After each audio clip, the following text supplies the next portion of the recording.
There's plenty of people that haven't played other Final Fantasies before this one. Like me. Yeah, and me. There you go.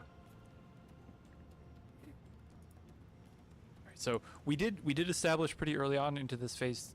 We did see that XDeath and Chaos do not have the buffs that make them super strong when they're near each other. So we can stack them for that bonus DPS out of some of these classes. Which is good because I mean these bosses, you got to take them all over the place. You gotta, you know, change up your strat a little bit with how XDeath is placed, with how Chaos is placed, with how, because even though you're tied to certain bosses via, you know, only attack this one, only attack that one with the alpha beta buffs, their attacks will still affect you. So even if you're fighting XDeath, if you don't dodge Chaos's cleaves, you're gonna get a damage down or die or, you know, blow up, that kind of thing. It's a bad time.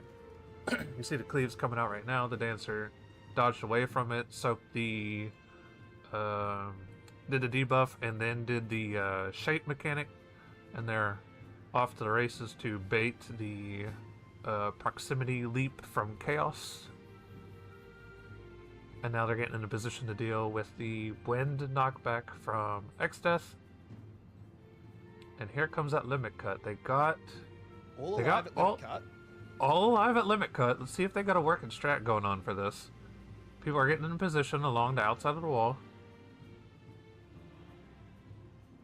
Okay. That looks remarkable. They did it. Wow. First salvo, they're all alive.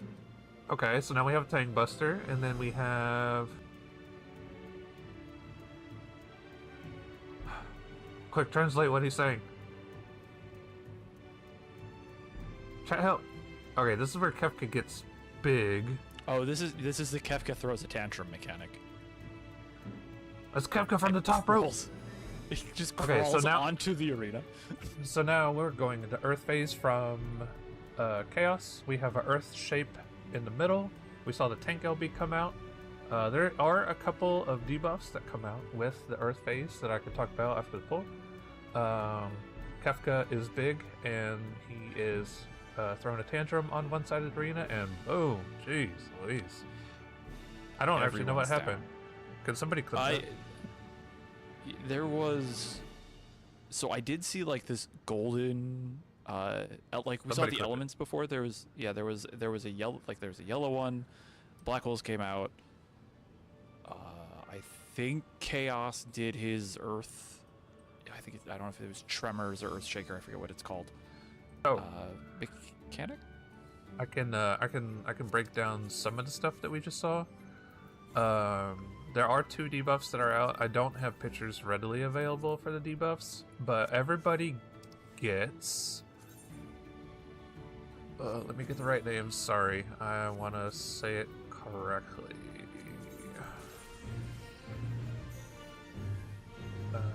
Okay.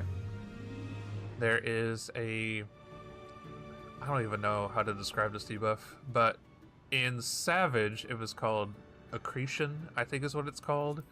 Basically, when the phase starts, everybody's dropped to 1 HP. These people with Accretion have to be healed to full health before the debuff expires, otherwise they die. In this ultimate, when you heal them to full health, there is a pulse of an earthquake damage thing that puts an earth damage up debuff on you. Okay, so you can't heal both players that have the... You can't just like spam heals and heal everybody up, because if you heal both of the debuff players, they'll both blow up and then you'll take a double earthquake, you'll automatically die. So you have to figure out who has the debuffs. You have to heal up somewhat to survive the earthquake, and then you have to do one at a time, wait for the debuff to fall off, and then do another one. And then there is another debuff. Thank you for the clip. There's another debuff. In Savage, it was called Primordial Crust, and that's a you need to die before the timer ends, and I'm not entirely positive. It should work. We're drawing a lot of things from Savage and just layering it over each other. So it's a get hit with mechanics. Which mechanics? I'm not sure. There's probably a layering to it that would make sense. It's just people die very quickly, and there's also black holes, and there's also tethers, and there's also AoEs going off, and there's also earth shakers. So good luck. Well, if there's a debuff called accretion, that must interact with the black holes, right? Just thematically. I don't think so, because that has to be done before the black holes even come out, because the timer on accretion is very, very short. It's only like 10-15 seconds. So you have to do all of that healing. You have to get them back up from 1 HP, heal the one person, heal from the AoE, heal the other person, heal from the other AoE, and then the big giant black hole cast. Like, I'm gonna be real. I think the devs heard the healers bitching and they said, "Here, we got you," and then there's no beers involved. We're gonna make this. You want tough? We're gonna make this tough. They said, "Stop talking." We're about to What do we make this got here? everyone's problem. We got KT going into phase 3. So I will just, while we're in the cutscene, did get a translation on that big face Kafka dialogue. Kafka says, "I have a big heart, and my attitude is big as well. And my body too, just like this. Look, look, look." And then he is pretty That's big. funny. He's a big guy for us.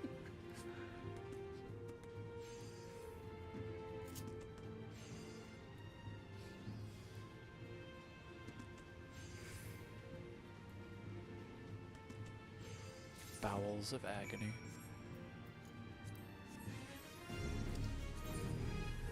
I was about to make a dumb joke, but never mind.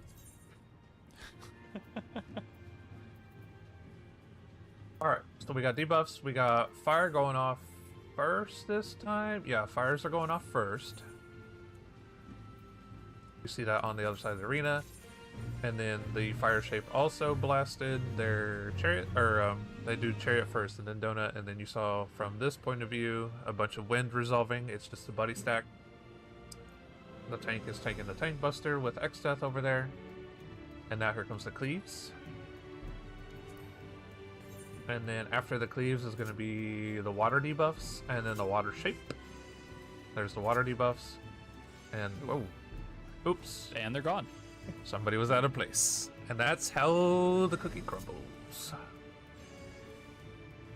I think we were able to get that replay together, and I think we're gonna bring it up as well for you to talk through, Evan, so folks at home don't have to use their imagination on this. You can kind of talk through what's happening on the replay itself.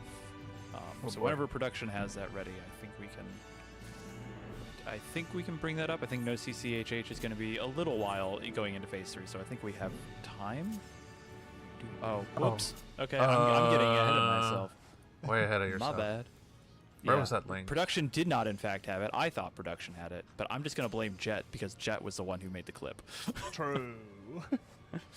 It's Jet's fault.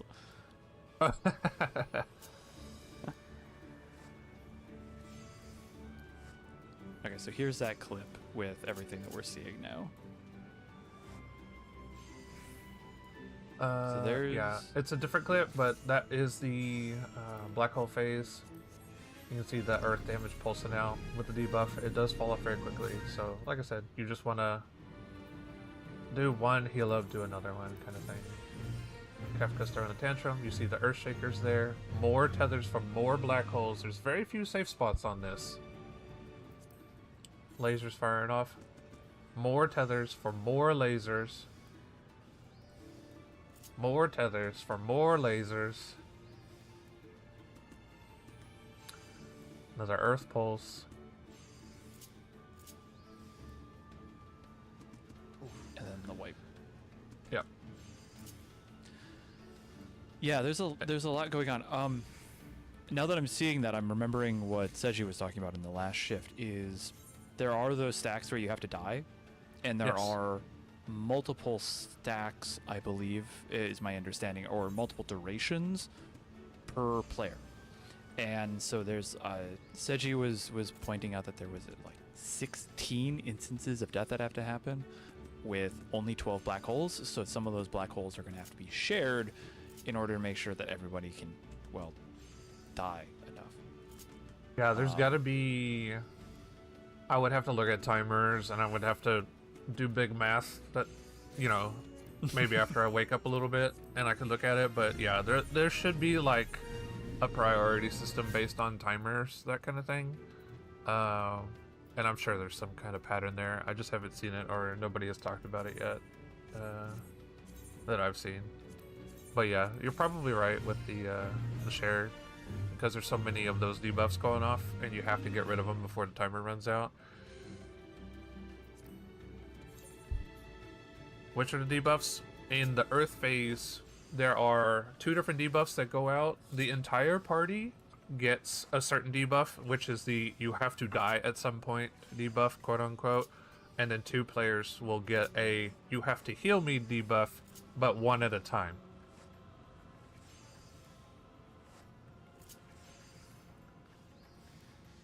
So, while we're getting ready for Poikos potentially head into that phase as well, do you guys have any sort of quick comments on the relative difficulty of this ultimate so far? Because I'm going to be real, I went to bed last night expecting P4 by this time, but we're still seemingly quite a ways away from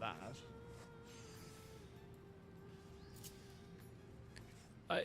I said this going into the start of my the shift yesterday at roughly the same time, which was, man, I'm seeing a lot of the same stuff that I was seeing at the end of my last shift. So, get to say that again, where I think a lot of what we're seeing is slow prog through that next wall. But beyond that, it's hard for me to say anything about difficulty or judgment on that because I'm just not sure. I am getting to the point where I'm like, this is the hardest ultimate. Like, just taking into account Forsaken is easily the hardest mechanic in the entire game. Like, this Forsaken ultimate thing. So, and you're adding in all this other stuff, it just layers and layers and layers. It's like, how in the heck are we gonna do this kind of thing? So I'm getting to the point where I'm like, this is the hardest ultimate. It is funny, sometimes you do see when a piece of content comes out that maybe is a little bit too easy, that some people said about Fru. Of course, Fru wasn't easy, but as compared to other things. Devs sometimes decide to punish the player base. Not that this fight. I said, sit down. Yeah, it's just like, no. We do know how to make hard content. Unfortunately, it does look like Poikos are not having a super deep P3 pool here.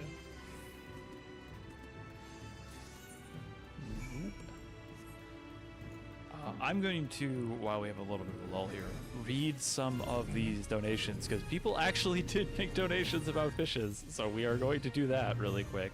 Oh, hi everyone, I guess I'm here now. So, $25 from Mousy. Mousy is asking, can we confirm that Versatile Lure clears all? Thanks, bestie. Mousy seems to have it in her head, and we've had this conversation before, that the Versatile Lure, which is a thing that can catch everything except legendary fish, is actually good.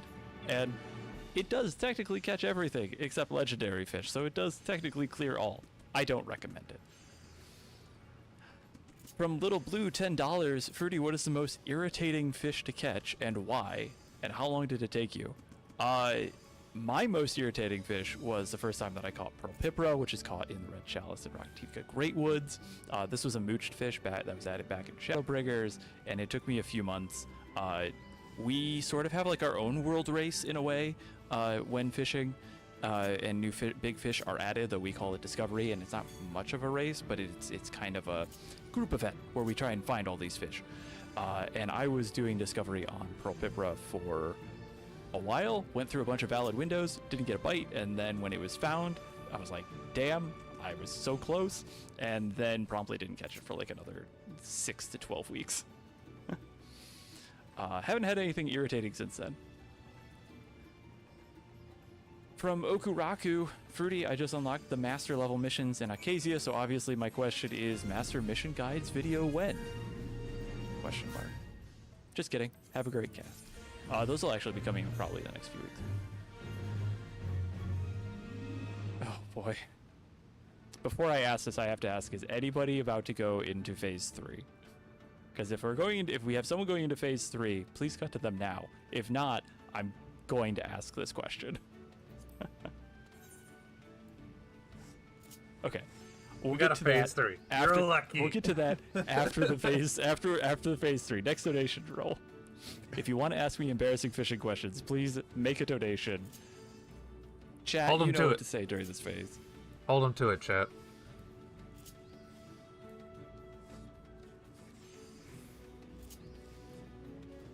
How dare Kafka interrupt that? I was learning so much. Oh, well, now you just get a part 2. The next phase of Fish Ultimate.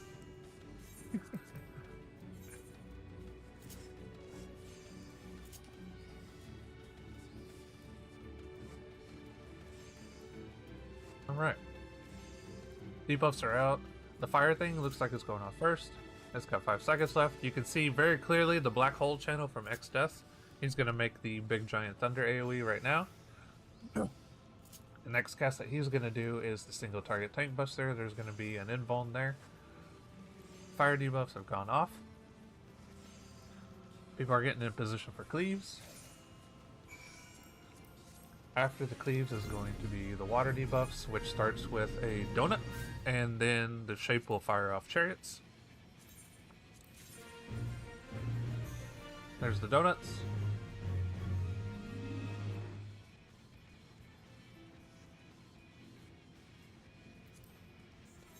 I think I just saw something interesting.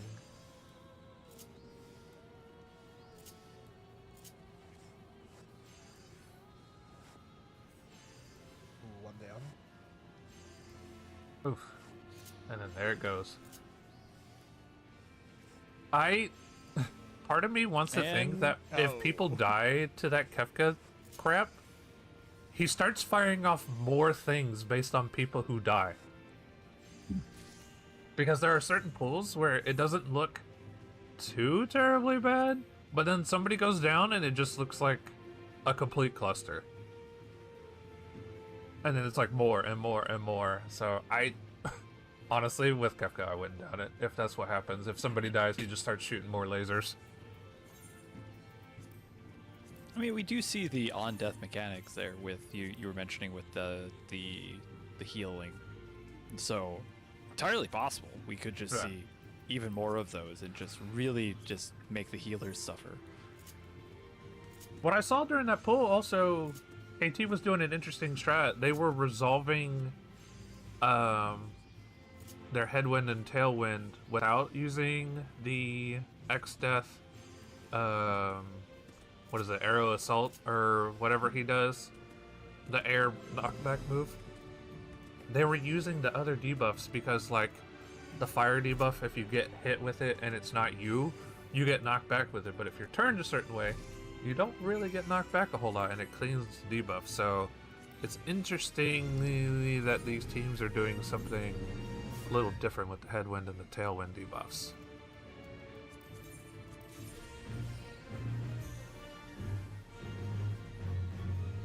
Yeah, I mean, there's still so much to sort of be figured out. That I had to just have this lingering fear that there's a puzzle in that phase as well.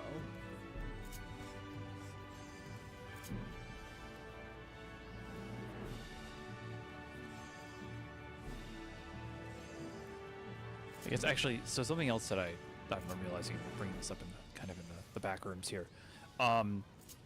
If someone, like, could the lasers be based on just people? So if somebody dies before a laser goes out, someone's getting 2? Maybe. Like, could that be a possibility as well? Like, you need to have everybody up? Because we did see, was it Stealing Fire, I think? They had, I think, everybody up and didn't have that issue whatsoever.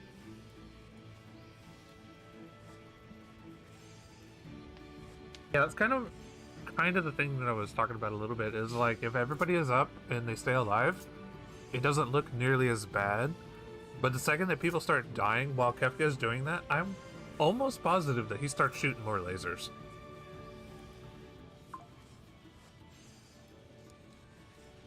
I have to keep an eye on it, just because if it's more lasers and not just people's lasers going off early. That's a very harsh body check. I mean, it's not out of place, but definitely something to watch. Yeah.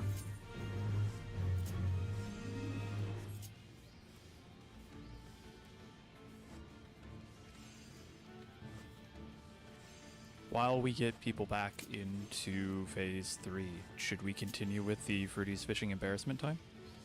Because I have more donations that are coming in now. Yeah, which is terrifying for me. Yeah, chat, don't stop this. Keep embarrassing Fruity. Go ahead. And just remember that at $40,000, we give away another Switch 2. And I haven't been on a casting shift when we got to give away a Switch 2, and I would really like that. So if we could just raise another, I don't know, a little under $3,000 in the next hour, that would be great. All right, so next embarrassing Fruity donation. This one's from Henrik with a $35 donation. If you could go on a romantic date with any of the Final Fantasy XIV fish, who would it be, why, and what would you wear on the date?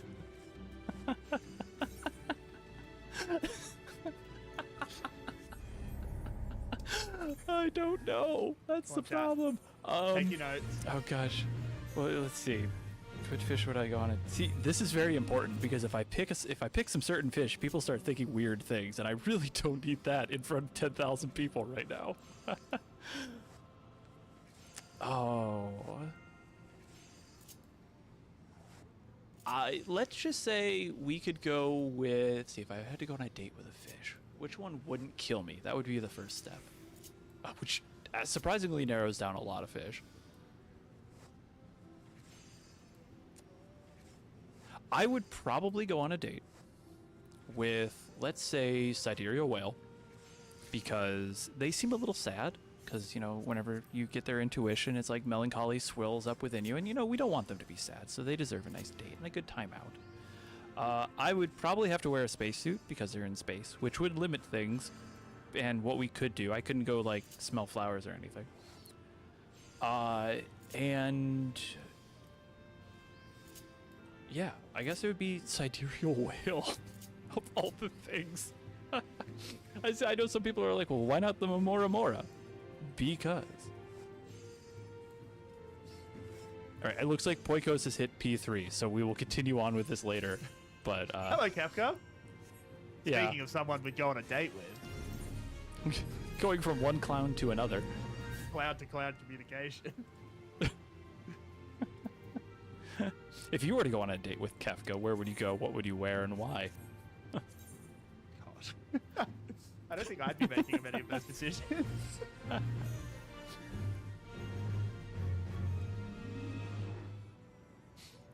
right, so we're seeing what we've seen before here, where raid wides go out, Kefka and Chaos are next to each other. I'm noticing that they aren't stacking these guys like we've seen CCHH and Stealing Fire do. They're just kind of holding them where they are. Yeah, there's a couple of different things going on. I know you have to get XIV into a corner without a shape just because of that AoE buster. Like, it's just too big. You're gonna mess up some of the other people. Well, no, I take that back. These guys have put it on the fire one, so maybe it kind of depends on what the tank has as well. I got some positioning for the cleaves. The fire debuff is going off right now, and then the fire donut. Ooh, somebody was out of place there. And then it's just dominoes. Here comes the lasers. 3, 4. And the wind. Maybe not. I guess it's just other stuff going off because I was only 5 blasts from Kefka and kind of like a regular pattern. So I thought he did it. I thought it was like he did 5 and then he stopped and then he did like more right after Maybe. that. Like I thought there might have been a break. well, you know what that means. Raiders, more clips. Let's do it. As we look, everybody is discussing, strategizing.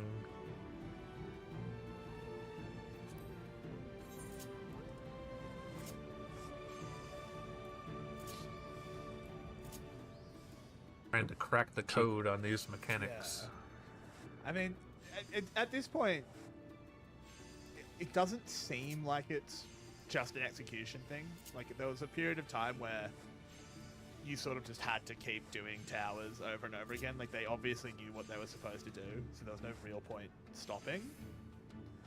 It was just unbelievably difficult.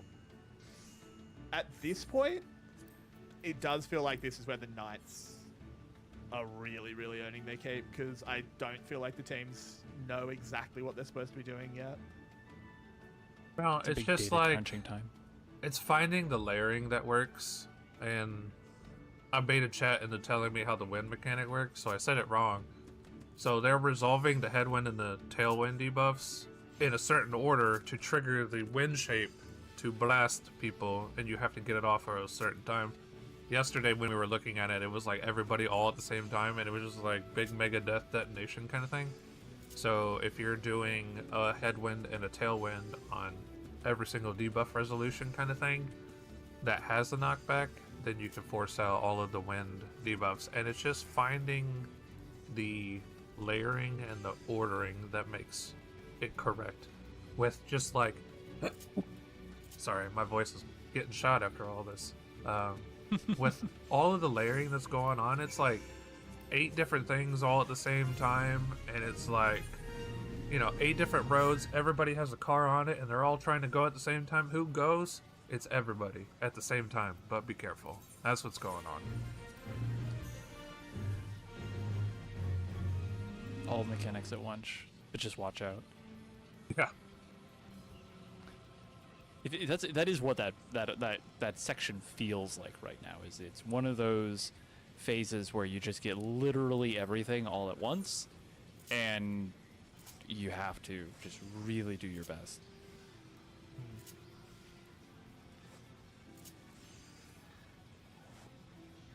It is, yeah. This is just lock in time and just do your absolute best as Safu TSR. Yeah, I say Safu just wasn't a fan of that pull, so they are having some fun with the void.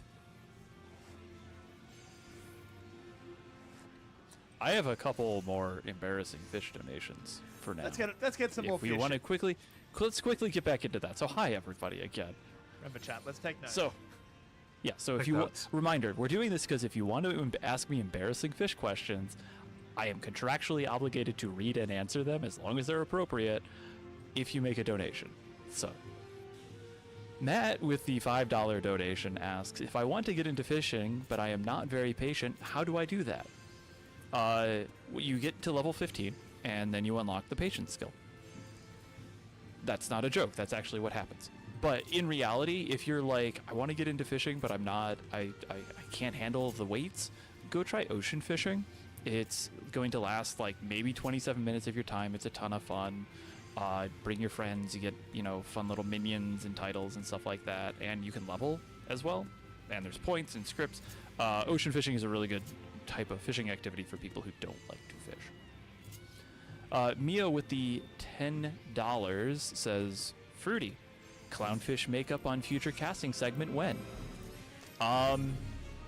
If, oh cool, I can focus mode. If we can hit $40,000 by say 2 hours from now, I will go out and buy the face paint to paint my face like orange and white like a clownfish. How does that sound? All right, chat. You got to work real hard. I believe in you, chat. We need some big donators. We need this. Come on, this is important. It's a good cause as well. All right, we have Endeavor going into P3.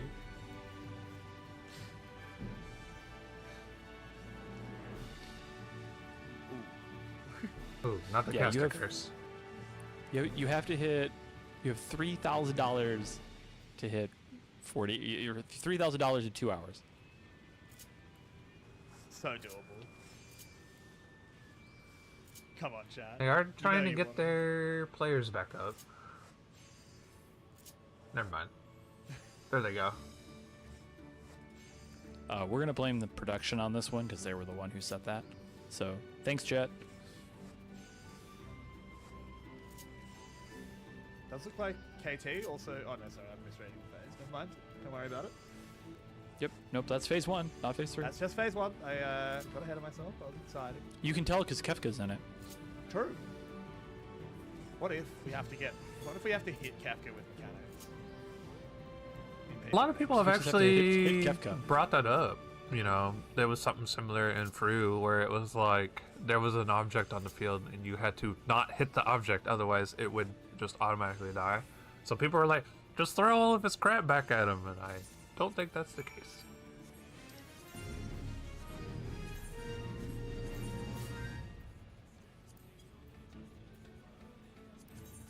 I think everyone's propped a bit on tour. We want to zoom in on KT. They're only in P1, but still something just to watch. We can see how they are executing this.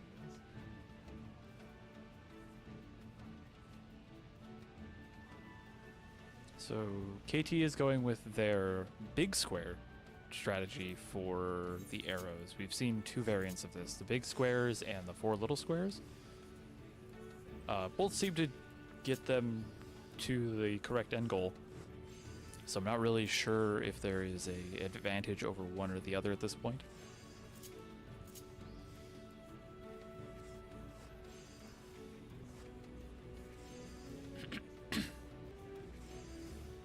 Now we get to watch a frankly ridiculous mechanic.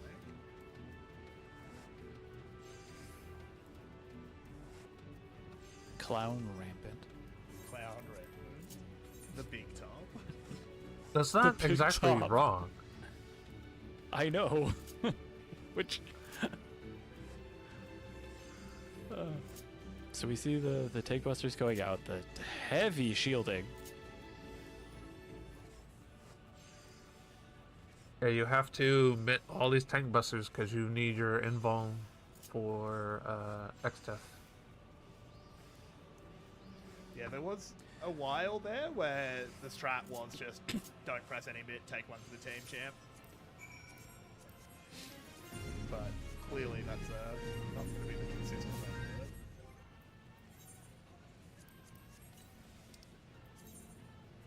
So there, they got the first tower. You've got more people going out. There's some baits happening. There's some cones that are going to fire off.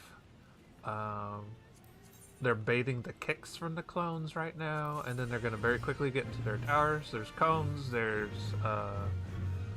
spread outs. More clone baits, more cones.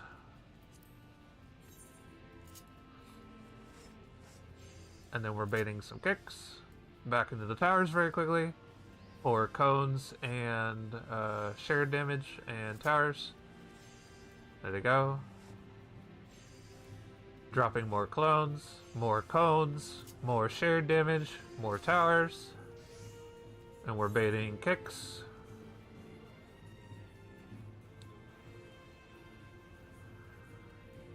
And another set of cones, shared damage, towers. They're on the tail end of this.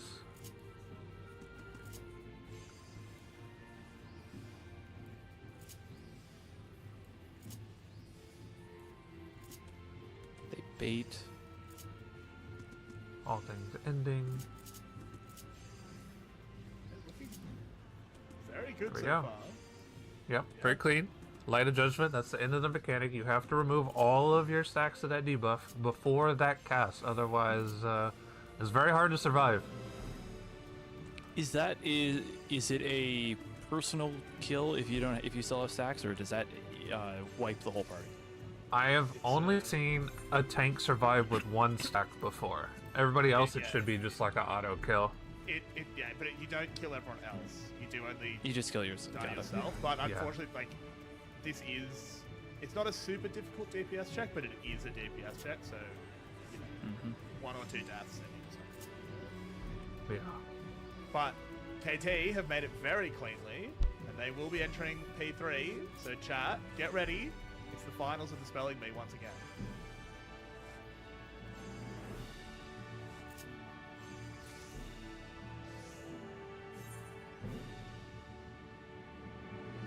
It's you.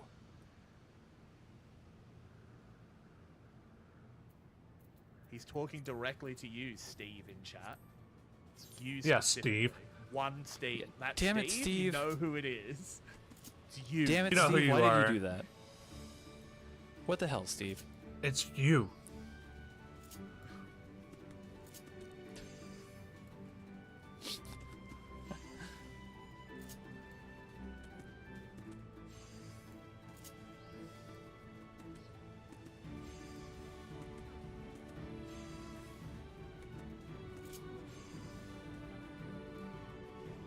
Okay, so they're stacking XIV and Chaos. I think they're getting ready to see what kind of debuffs are going out to pre-position. This one, the fire is going off first. They're pre-positioning to do fire spread and fire donut. You can see X-Death is doing the black hole of thunder. Big giant AoE will come out. The two people got knocked back, cleansed their headwind, tailwind, and then the group was next to the wind shape to soak the air attack. And then we got people getting in position for another air attack. Here comes the cleaves. I get out of the way of the cleaves.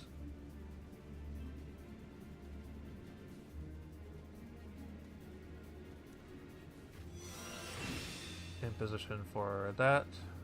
And then the double set of cleanses on the headwind tailwind means 2 attacks from the wind shape. All of the blasts from Kefka. Baited the slam from Chaos. Knockback from X-Death. And then, yeah, too much. That was wind damage there. There were several headwind and tailwind that weren't resolved going into that. It looks like, to me, that they were trying to have 2 pairs of headwind and tailwind get cleansed there, and then the other 4 players would soak the last of the wind damage from that. And I think that's really the only way to do it. I don't know of any other knockback mechanics that happened before that to warrant a cleanse. No, I there. think it was only the wind and the knockback. Unless the jump had one, or did the leap, or does the leap have one already? And I'm confusing it. I don't think you could survive the leap. That's usually a proximity-based damage. Okay. That's why they're baiting it so far away. I know that it does have a knockback mechanic to it, but like, who would survive that? Maybe the tanks? A little bit? I wouldn't even try that, man. They'd die. Yeah, 2 on the fire, 2 on the water, and the last 4 on that X-Death knockback. It has to be that. It's just so much damage. It's what we were talking about earlier.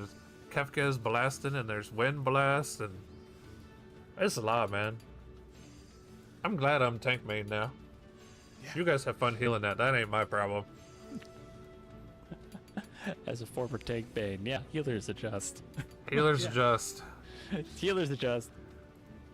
You can get my veil whenever you want it, and a passage, and that's... there you go. Watch my hands of that. I will happily take my tank privilege to my grave. Do we want to zoom in on Epics? As they're in P2 at the moment. We'll see how clean they can be here. As this team has gotten to phase 3, right? Yeah, They okay. have. They had a P3 pool not too long ago, but we were watching a different Awesome. P3 pool. And this is an OCE representative. Let's go! Dude, heck yeah. Is that Winnie the Pooh as the paladin? Wouldn't You surprise can't kill Winnie the Pooh. I'm touched. That's a serious question. me. No, he is. It is very much so a Winnie the Pooh glamour. Yeah, for all those people that say we've been ignoring OCE, here you go. Here's your OCE, guys. Yeah, right here. I'm in Right this- here. This is all of them. Yeah. This is the entirety of This is OCE, all of us. All 9 of them.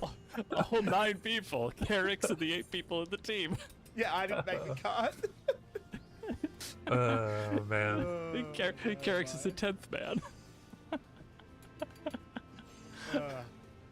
Anyways, sorry about the caster curse, OCE. We'll come back to you. Of course. And as Poikos decides to say hello to Gravity again, Banana Codex walking through Clown Rampant. And KT having some talk time. Something I have seen come up a few times, and this is because, Carrick's, you're a relatively newer player. I mean, I say relatively new. You've been through 2 expansions, but compared to some other folks, you're still relatively new. And we have seen a lot of people who joined in Endwalker, and, according to, from what we can tell, Dawntrail as well. We're talking about a lot of different mechanics that some people might not have actually seen or heard before. Yeah. Do we want to kind of give a quick, really quick, glossary of when we say chariots and donuts, and limit cut? Do we kind of want to give a quick history and quick definition of what that is for our newer players so that they can actually understand what that is? I think it's very worth it for some of the terms. I think donut is reasonably self-explanatory, but I'll be honest. We'll start with donut. It looks like a donut. Move on. I've been casting with Seiji, and now you guys that are really experienced and really know what you're talking about. I keep hearing chariot, and every time I just think Kefka's gonna be riding a little cart with horses and stuff. From so, the evil Easter eggs. Yeah, just a it figure might eight. be worth sort of talking about that, but it might have to be after this Banana Codex pull because they've just gotten through the towers very cleanly. We can watch this pull, and I'll try and draw up a few diagrams on a certain chroma board, maybe. Chroma That's a board. good idea. Oh, a chroma board. Education brought to you by the Razer Chroma board.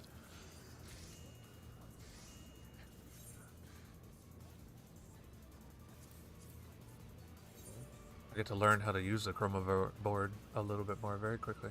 It's really cool. I like it. Chroma board's cool. Well, here we go.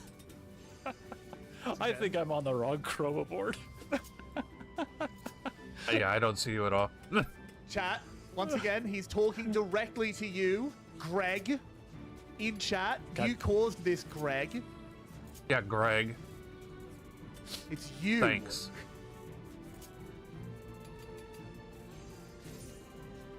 Fish. Damn it, Greg.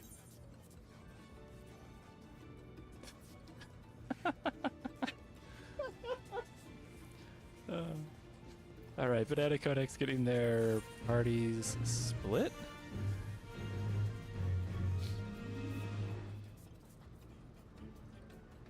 Yeah, we've since learned that the priority targets for these bosses are proximity based. So you can pre-position the light parties. You can see even in his point of view right now on his party list, he's got it sorted by light party, so you can see what's going on where. Getting into position with the XIV Big Giant AoE. We're going to go resolve the wind debuff. A lot more wind debuffs happening. And then he's running back in to do the single target tank buster with Living Dead. They have recovered from that one death. Ninja is back up in plenty of time. Yeah. I'm just a little worried that I believe the debuffs go away when you die, so I don't know if some of the mechanics are going to get a little screwy because of that. We hit the knockback. Yeah, there it goes. There go the dominoes. X-Death into actual death. Into actual death. Vacuum wave. Say goodnight. Okay. Whoops, not that.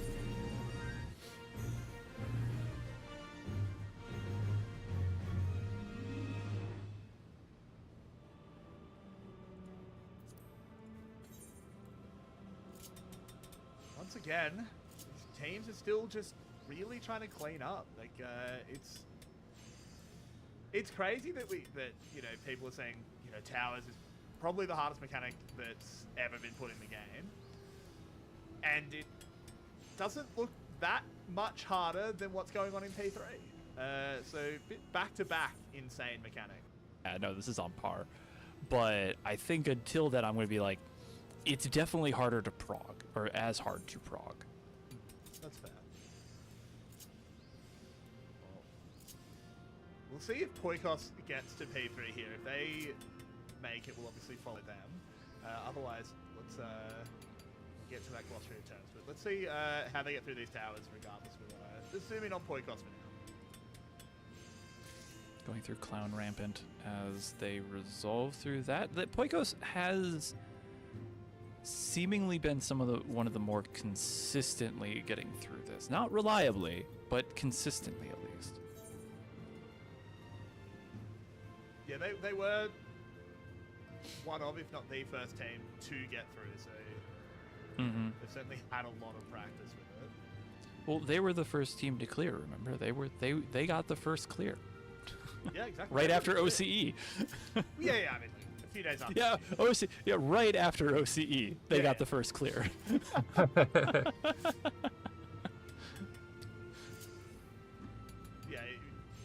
if you create a character on Materia, as an apology, Square Enix gives you a Kefka Ultimate Totem.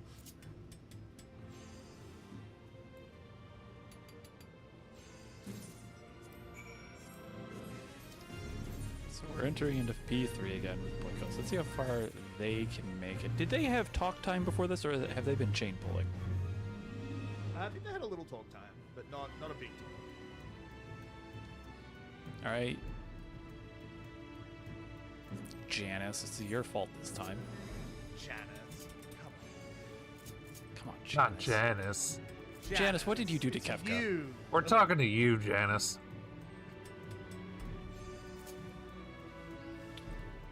Now apologize. Say sorry, otherwise no one will get through P3, Janice. Happens if you actually have to emote at Kefka at some point. Has someone tried /doting? Because there was a boss that killed you for it. That was Lemlian. Yeah. And we knew that because of fish lore. Really? That's so Yes. funny. Oh No, that came from Fishlock. It did. We have known that that could have been a thing since a Realm Reborn. Amazing. Yeah, I'll explain that. That's a whole other story. But Okay. that was the thing. Well, let's watch Poikos go through P3 here again. What do we got here? They've been making it pretty. They had been making it pretty far through. Yeah. They've got fire debuffs going off in 5 seconds.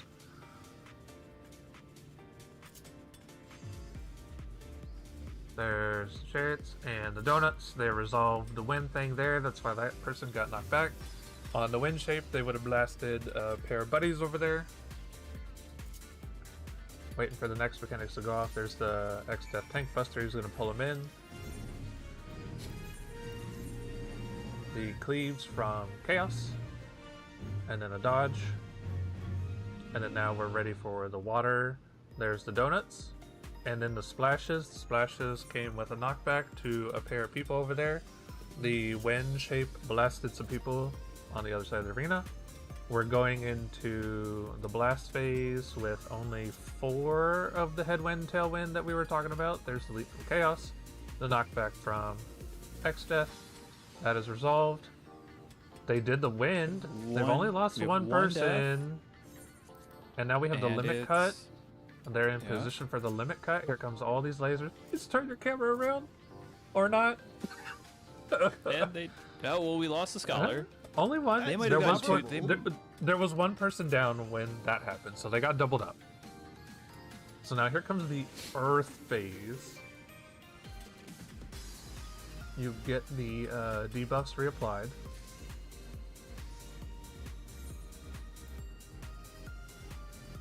Another buster. I assume that you have to swap light parties because that's another buster the other tank has to invuln that one.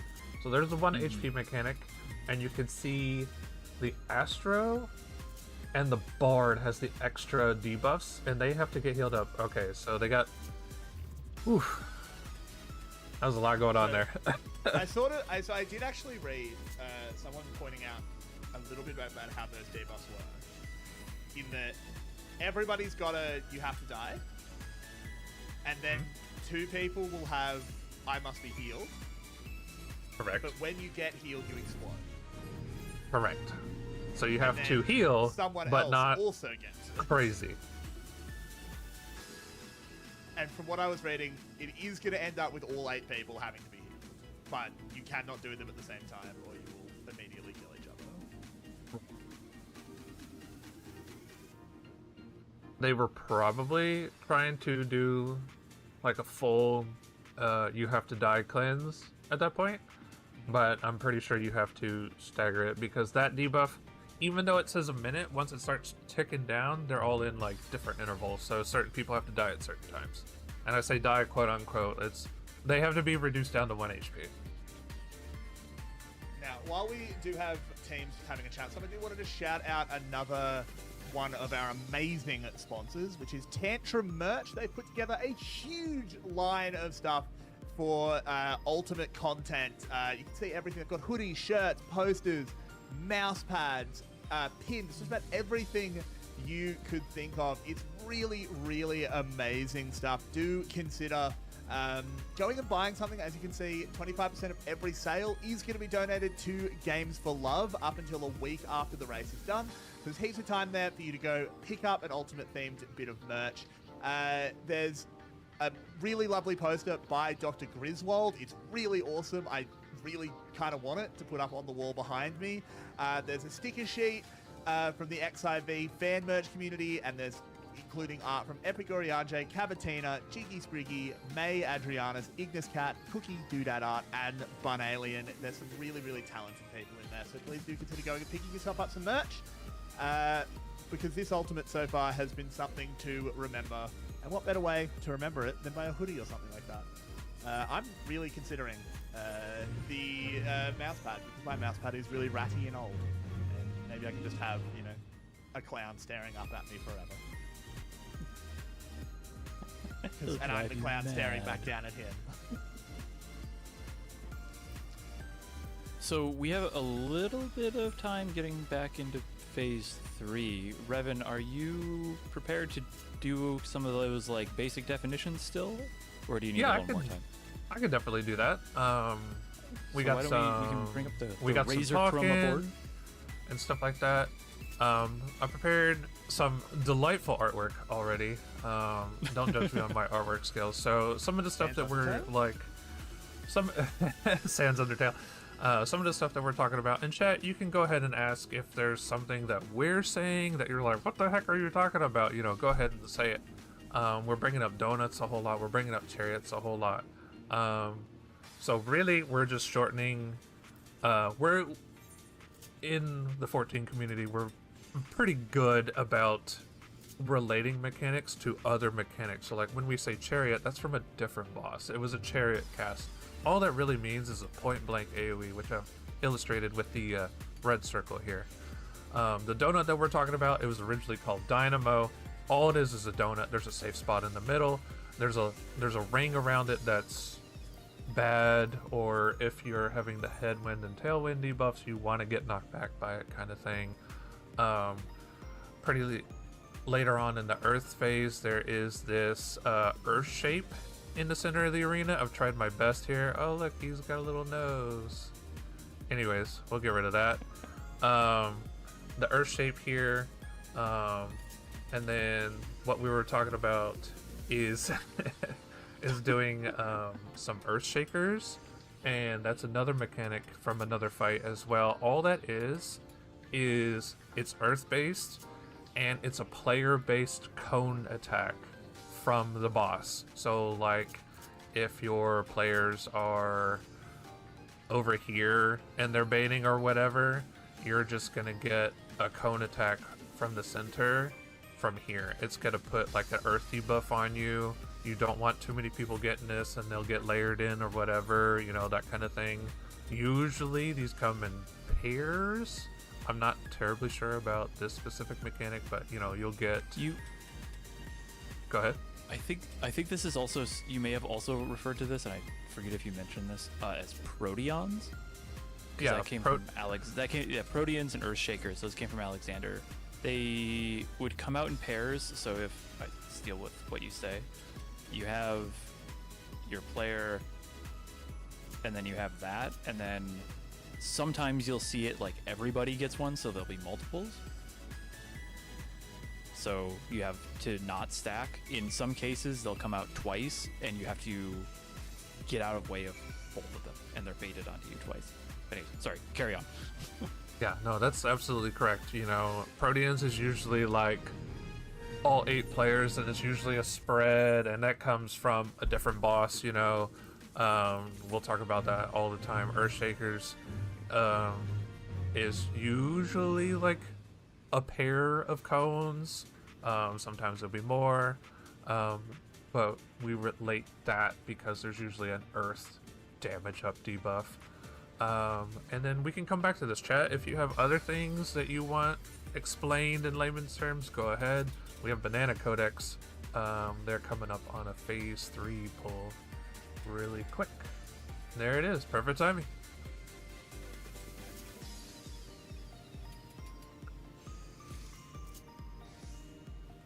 Here we go again. Who are we talking to this time? Kafka, fill us in. Trevor. Trevor, it's you. What did you do? Damn it, Trevor.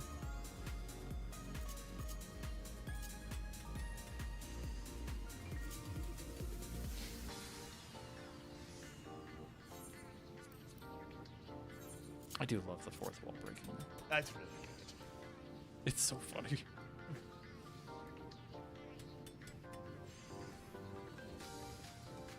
Oh yeah, I have to explain limit cut. And I'll explain our light rampant means. There you go. That's the next 2 I'll talk about. Yep. And then I have some donations to read after that when we get a chance. Okay. Yeah, we do always need to check in on fish chat. The tank is getting full. One Not of these fish is chat. really good too.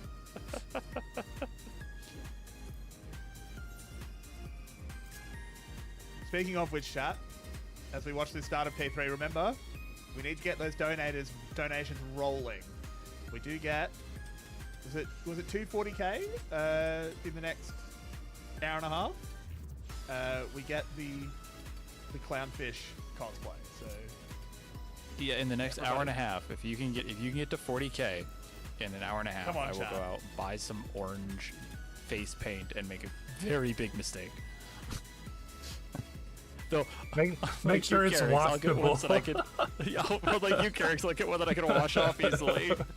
it's like it's kid. It said kids face paint. I assumed it would just come off. Yeah, kids get.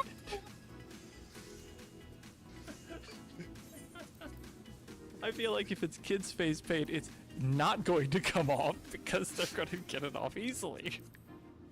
I woke up the next day and went outside, and my housemate saw me and just went, "What happened?" All right. Oh, there it is. Ooh. The wind did not get cleansed correctly, but you see the limit cut coming out. They had all 8 players for the targeting. They're gonna run to the edges of the arena, and then there's the lasers. Into another tank buster. Boom. See ya. Ouch. Do we have any big pulls cooking? Doesn't look like, No, a it lot of looks like phase 1. KT. Yeah, KT and Stealing Fire are still in phase Right. 1. I think we should Donations? We should cast our rod and Fruity, tell us about some fish. Okay, so from Lissa Little Bear, we have a $10 donation of, hey Fruity, when big fish go on vacation, where do they take their holiday? And there's only one place that fish go when they go on holiday, and they go to the absolutely lovely country that is Finland. Kitty Cat Meow comes in Anyways. with a $25 donation. It just says Happy Pride Month, smiley face. Not fish related, but it was there. Anonymous with a $10 donation. Thank you all so much for your donations. Lithriel comes in with a $40 donation and simply just says, fish are friends, not food. Angel is asking probably the best question so far. If you were to headcanon one Final Fantasy fish as French and one as Italian, which one of those fish would those be? French, Half Moon Beta, because it kind of looks like the flag. And Italian, it would be Lopoceros elegans because it looks like pasta. You can go look that one up. I promise you, Lopoceros elegans. It's caught on the moon, and it's a legendary fish, and it looks like cavatati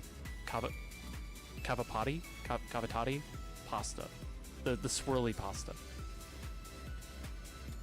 All right. And then finally, $100 from Nova. What's the fruitiest fish? Also trans rights. The fruitiest fish is the lemon puffer. Of course. Are there other fruit-based fish, or is it just that one? I'm glad you found a good answer to that last one, and you didn't get too problematicus. Yeah, that would have been really rough. Are there other fruit fish? Yeah. Yeah, there's sea grapes. Okay. That's sea Oddly grapes a enough, real caught thing? on- They are. Yeah. 90.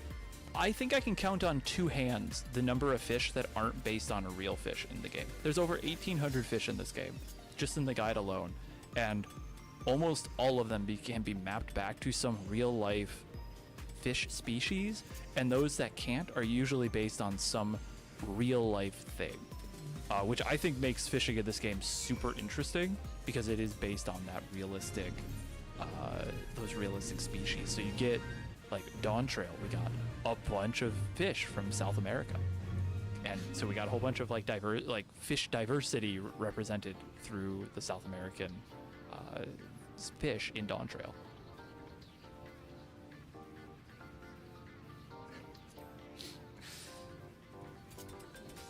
Wow. I didn't know fishing got this deep. You have no idea. Like yeah, apparently deep I ocean? have no clue. And it's funny because outside content creation, I work in the fish industry. So you'd think I'd know, but here we are.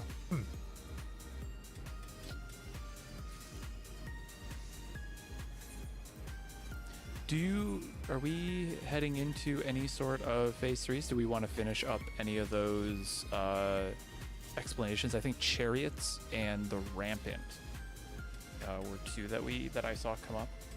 Yeah, I had light rampant and limit cut written down. I don't really have like a diagram for light rampant, so what we're talking about with light rampant is yet again a mechanic from another boss, and all it really is just like a complete mess of mechanics put together. And we say that more as a meme than anything, where it's like just a whole bunch of stuff is going off all at the same time. If one thing goes wrong, it's just a crazy explosion of stuff. So that's really all we're talking about. We're relating to another mechanic where it's a little bit crazy. Now the limit cut thing, that one's different. We can talk about that one. That's where the tippy top of the prog is right now. And you can see over here on the left here, there are these 1, 2, 3. It's very similar to these icons right here. All 8 players will get little dots above their heads from 1 to 8.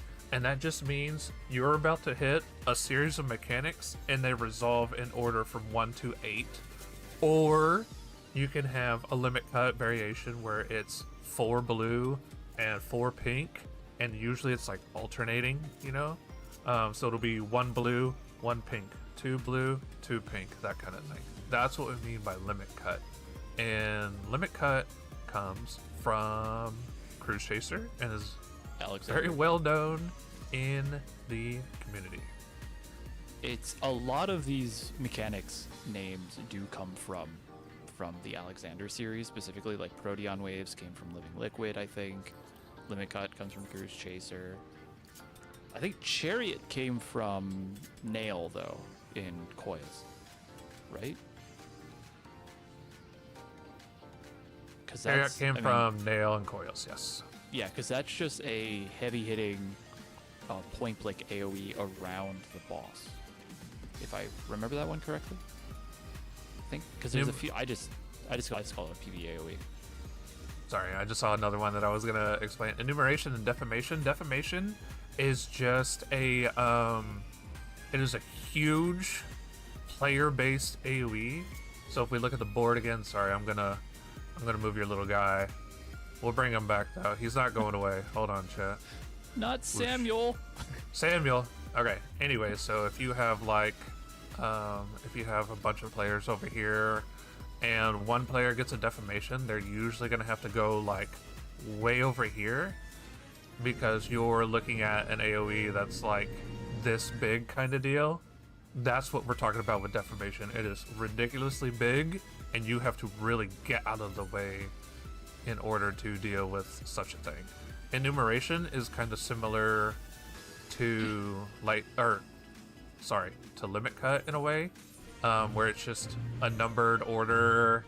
There are quite a few variations of it. It's just another mechanic name from another fight kind of thing. Thanks, Samuel. I appreciate the explanation. Let's see.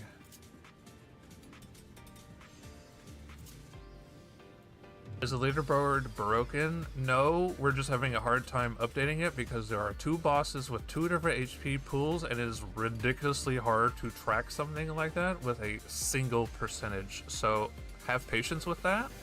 We do cover the teams that are in the lead that are getting to what we assume is the middle of phase 3 kind of thing. It's all phase 3, so that's where we're at. If there is a team that significantly jumps ahead mechanically, don't worry, that will be reflected. But I guarantee you none of these teams care who is on 63% versus 65%, because that is like basically completely cosmetic right now. The leaderboard will matter as we start getting a little bit delineation.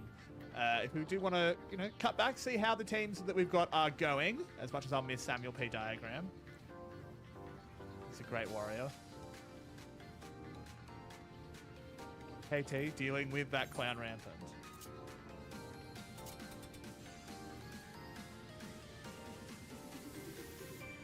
To kind of add on to that too, with the clown rampant, you may hear the term lion's rampant as well. That was a similar style of cluster of mechanics that was used later in the Eden series, specifically for E12S.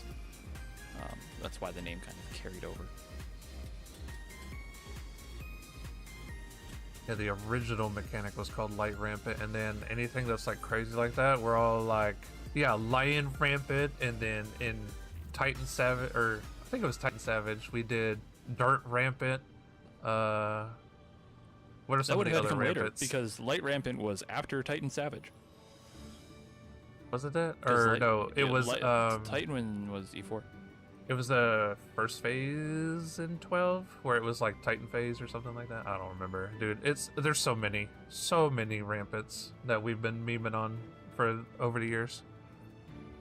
You could write a dictionary of just raid terms that have accumulated over the past 12 years of this game's life.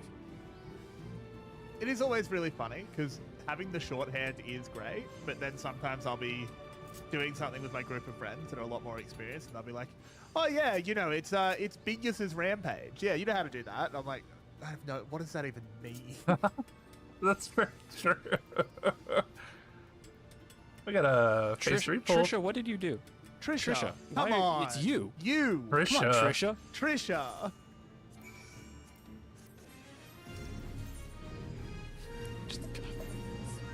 Someone apologize to Kefka. Kefka's got every right to be angry. You're just beating him up. I don't even know what he did.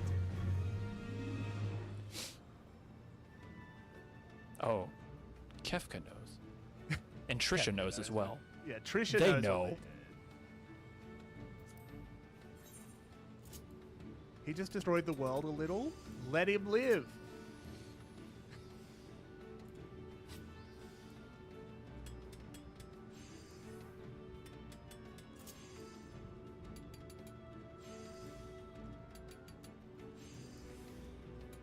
We got our debuffs coming out now. This pool, we've got the water going off first. We see our point of view getting in position to deal with the wind shape blast. The water debuffs are resolving on the other side of the arena. There's the donuts. There's Chariot with a knockback, which causes the wind explosion. And then they're coming in to deal with what could be cleaves pretty soon.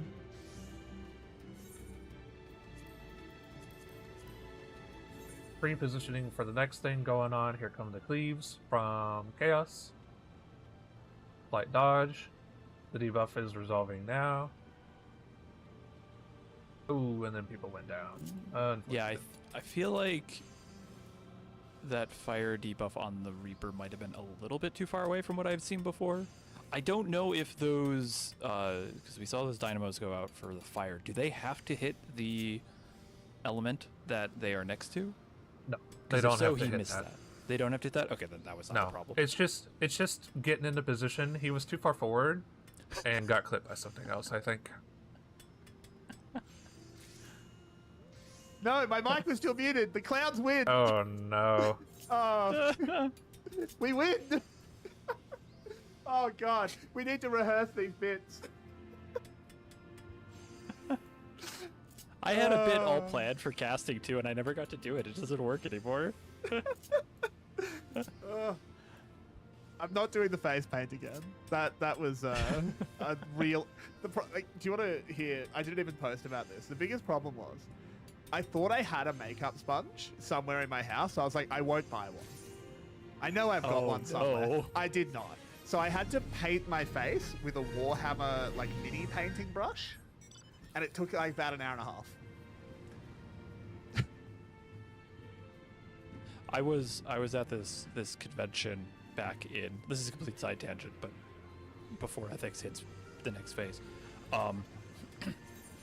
I was at this convention in Atlanta last fall, and they had a cosplay contest, and this guy dressed up as a Warhammer Marine, but he wanted to make sure that the color matching was correct, so he just bought like $8,000 worth of Citadel paint for a full cosplay match.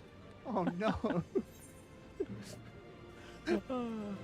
It was, I heard that, I was just, my jaw just fell to the floor, and I'm like, man, I wish I had that level of disposable income. Yeah.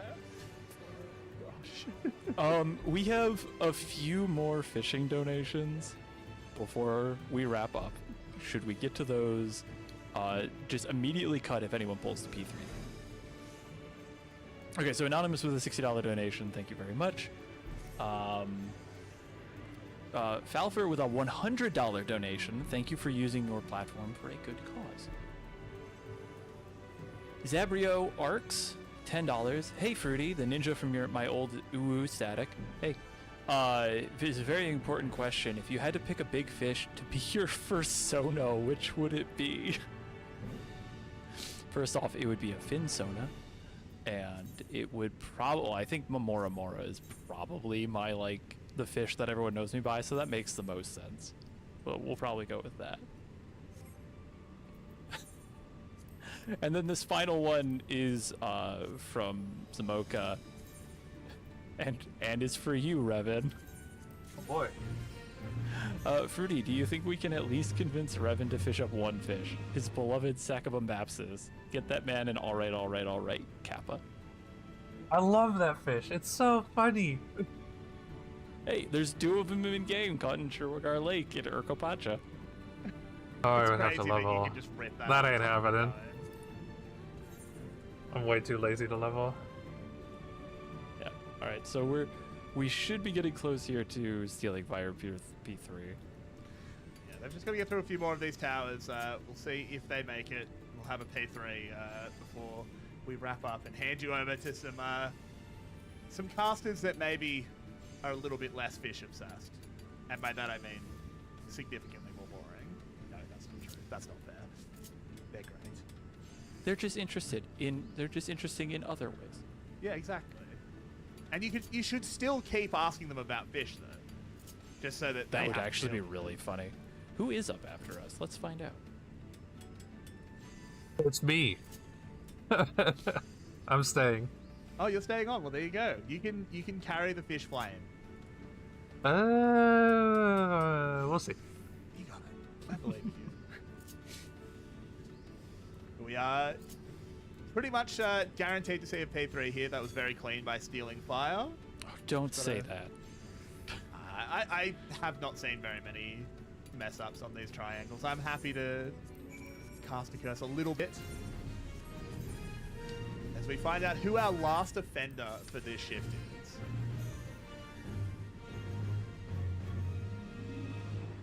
Let's see if we can get some fresh prog for our next shift to analyze. Who is it this time?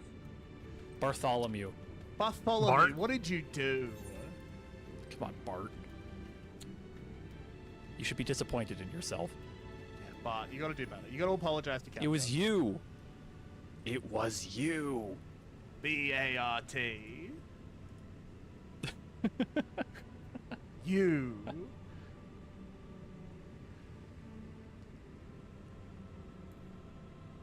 How dare you? Alright, so we see the XIV and Chaos appear. Everyone gets assigned their dance partners. And by dance partners, I mean the person they are going to, the enemy they'll be fighting. Chaos is very talented. He can dance with 4 people. Something I need to also watch is, I feel like when I was watching this earlier, we were watching the dancer, and the like massive amounts of mechanics all going out at once was happening during tech step, which nightmare. Nightmare. Yeah, no, the bosses are fully targetable during all of this mess, and you have to really lay on the damage. So that tech step is incredibly important to get timed right. Yep, there it is. The tech step Yep, we were there's talking tech about. step. Full 2s are going down right now. They're prepping for the next set of mechanics. Here come the cleaves. One set of cleaves, dodge, next set of cleaves, and then next debuff is going out. Prepping to get knocked back. There's the wind blast from the knockback. Baiting the leap from Chaos. The dancer is doing that right now. The blasts are starting. Chaos is going to leap. Here comes the knockback from XIV. The final set of wind blasts are going to come out. There they are. Boom. And then Dancer's you down. see Red Mage should be coming the up. limit cut. There's those dots and numbers that we were talking about as part of the limit cut mechanic. There it goes. Paladin was trying to cover the healer for a recovery there. but Tried, Do yeah. not think that worked. Unfortunately, that is stealing fire going down. But we did get a good look at P3. Unfortunately, that does bring us to the end of our shift. We'll miss you lots. Hopefully we see plenty of prog in the next couple of hours. Revan, do you want to... Oh, you're staying on, but... Staying. tell I'll everyone, come back. You can tell everyone where to find you anyway. Okay. I'm mostly on Twitch. I don't really go on social media a whole lot because that's a mess. But yeah, I'm on Twitch. Revan XIV. I'm sitting in chat a whole lot. There I am. I will come back for the next shift, and you can keep listening to me. For sure. Fruity, what about you? You can follow me on like Blue Sky. YouTube's my primary platform where I put all my fish guides and stuff. But I also stream on Twitch at A Fruity Snacks, and that's Fisher Fruity on Blue Sky and Twitter. I usually use Blue Sky a bit more, and then Fruity Snacks on YouTube. So yeah, if you like the fishing shenanigans, I'm your guy. Certainly are, if the donos are to be believed. And if you want to find anything about me, I am at CasterCarrix on Twitter. I post about League of Legends a lot, but also lots of other games, so if you're interested in that, do come say hi, and Carrix PBP on Twitch. That'll be it for the two of us. Revan, of course, will still be here, and there will still be plenty of prog. Don't go anywhere. We'll be right back.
Well, well, well, welcome back, folks, to the Final Fantasy XIV World Race here for you, Mad Kefka, who is dancing mad on everybody's graves. I'm Initialize, joined once again by Revan, who's been going for a very long shift today, and we'll have Litty joining us a little later as well. But for now, we get the two-person show. Revan, how are you doing? How have things been going for the last couple hours? You've been the one on deck, so we'd appreciate a little bit of an update, because it seems like P3, there's been a bit of progress. There's a giant Kefka now, there's tethers, people seem to have figured out what's going on with these elements that need to be soaked, all while all the madness is going on, and we're seeing it right now. This pull from Stealing Fire is actually really good. Okay, anyways, we caster cursed it. For context here, guys, Revan was like, hey, can we drop in a little early? Because this looks like a really good pull. We get in, and things are looking great. I do the little intro thing, and immediate wipe. It's the way of these things. But before things fell apart, let's do a little bit of a recap. What's going on in P3? Why were you excited about that run? Because it feels like some of the mechanics, people are starting to figure out a little bit what's going on in this P3 section. Yeah, people are definitely figuring it out. We have another P3 pull from KT. They've been doing good work on this. They're on the first bit of Phase 3. You can see some water debuffs going off here. We figured out that you need to be cleansing air debuffs, the headwind and tailwind debuffs throughout the entire fight. We're getting close to the leap from Chaos. It got baited away for the team there. A knockback from XIV, and then we are going into... Anyways, another curse. That was the limit cut that was coming up. Into ... I tell you what, while we've got this opportunity here, why don't we explain a little bit what's going on with the headwind and tailwind debuffs? So last time I was on roughly this time yesterday, I was a couple hours later, I was on the 6 p.m. CEST shift rather than the 4 p.m. one, so managed to get myself a little earlier today. One of the things that we were kind of noticing was that, like, hey, do we just need to stand next to this wind crystal to get things cleared? And it turns out the headwind and tailwind debuffs was not actually quite what people were thinking. It was actually like a directional positioning thing. You have to be facing the right direction to avoid the knockbacks, what you were saying to me. Yeah. So, for headwind and tailwind, let me pull up my notes here so I don't say it wrong. Okay, so there are debuffs on all 8 players. There are 4 people that have, like, a guy leaning forward. He kind of looks like he's puking a little bit. That's the headwind debuff. As I'm drinking and I nearly spit take, that's great work. There's 4 other players that have the tailwind debuff, and it looks like a guy that's falling backwards, okay? What that means is if you are facing the correct direction when you get knocked back by any mechanic, that knockback is reduced by a significant amount. Your debuff is cleansed, and when that debuff is cleansed, it causes the wind shape, the wind diamond, to fire off damage at the closest people around. So you're getting pairs of people that are cleansing a headwind and a tailwind debuff on the the water mechanics, the fire mechanics, and then 2 sets of debuffs are getting cleansed when XIV is doing his big arrow attack, huge shove. That causes 2 sets of damage from the wind crystal, finalizing the wind crystal. Now I can say that and it sounds good on paper, but the execution on that is ridiculously strong. It is so rough. I mean, one of the things we've been saying is, I think it might have been you if I was listening correctly to the last sort of like sequence and casting. Shout out to Carrix again, friend of mine from many, many years in the bootleg broadcast scene. Pleasure to see them in a very different space and doing such great work here as well on such an amazing event such as this for such a great cause. We'll get into that a little bit after these mechanical conversations. Once again, Kefka stares deep into our eyes and goes for a little bit of a fourth wall break. One of those conversations we were having was the fact that, hey, that Forsaken mechanic in P2 might just be the hardest mechanic in Final Fantasy XIV right now. And then immediately in P3, it feels like there might be a contender with this new wall that looks just awful. Yeah, I have a couple of these racers that would like message me from time to time after like they get done for the night or whatever, and they come in Discord or whatever. They're like, Forsaken is literally the hardest mechanic in the game, and I'm like, oh, okay. And then this, okay. They haven't talked about this Not too even much. Not even a day, and there's another mechanic that's up at that level. That's ridiculous. Yeah, this is pretty intense. Actually, speaking of intense, we've got Poikos on screen right now, who people who were tuning in quite a lot yesterday may remember from, again, roughly this time yesterday, one of our Japanese frontrunners who were really leading the charge on P3 just yesterday. See how they're going to be doing today. We are kind of into that mechanic now where they need to start soaking and getting rid of some of those elemental debuffs and see whether they can pull off some of those tailwind, headwind mechanics that Revan just so articulately described for us. So what are we looking for here as we do start to get towards some of those conversations? Actually, we're not quite there, are we? We're in P2. I got a little bit lost there for a second. No, what am I doing? I'm looking at Chaos instead. I second-guessed myself. For whatever reason, I saw the things on the ground and went, it's the turrets all over again. And I had a bit of a panic. That's what I get for jumping in and not trusting myself, Revan. Yeah. So here you saw the fire debuffs go off. The fire crystals shot off an AoE that caused the knockback. The other wind people were ready on the other side of the arena. You can't see it, but there is a player baiting Chaos's leap. He's leaving. Boom. And then now they're pre-positioning for the air knockback there. So this should be the thing where people need to be positioning in the right direction to not end up shoved off the wrong side of the map. Correct. Here we go. And now we're going into the limit cut. They seem to have a good strategy for this. They're all in position. All 8 players are getting blasted by lasers. There we go. Everybody's alive. And then we're going into pretty much what's happening in this section, because I've not seen this yet. So what's kind of going on in this section here for the new people just coming on in, which includes me right now. I've got a little bit of the stuff today, but some of these mechanics still a little bit fresh. Yeah, so you have a light party swap, which I'll come back to that in a little bit. And then you're going into Chaos's Earth phase kind of deal. I don't know the actual cast because it's in Japanese. Sorry, guys. But basically, everybody's put down to 1 HP. There's a handful of debuffs that go out. There's an amount of healing that needs to happen to cleanse debuffs, and then you get a pulse earthquake. You'll see another one here, right there. Yep, seeing it. You have to very control do that. There are looking good so far. Cleaves coming out from the middle. There's black holes coming out. Black holes with tethers that have to be pulled away. They shoot lasers. More tethers. So how are you breaking those tethers? Do you want to break those tethers or hold on them? What's the plan with the tethers? It's a targeted tether. There's no breaking them. You want certain people to grab them to deal with the debuffs, and we'll come back and talk to the debuffs. There's a lot going on right now. This is actually a really good pull. Like, they have only got a handful of debuffs left. Kefka is really big. He's doing his big slam. More cleaves from the middle. More tethers. They know where they're going with it. It looks like, hopefully, there's some lasers.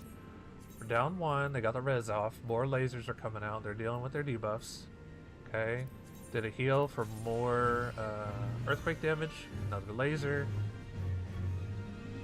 Let's see, the AoE from Chaos, and then the Kefka from the top rope. I think this is as far as we've seen.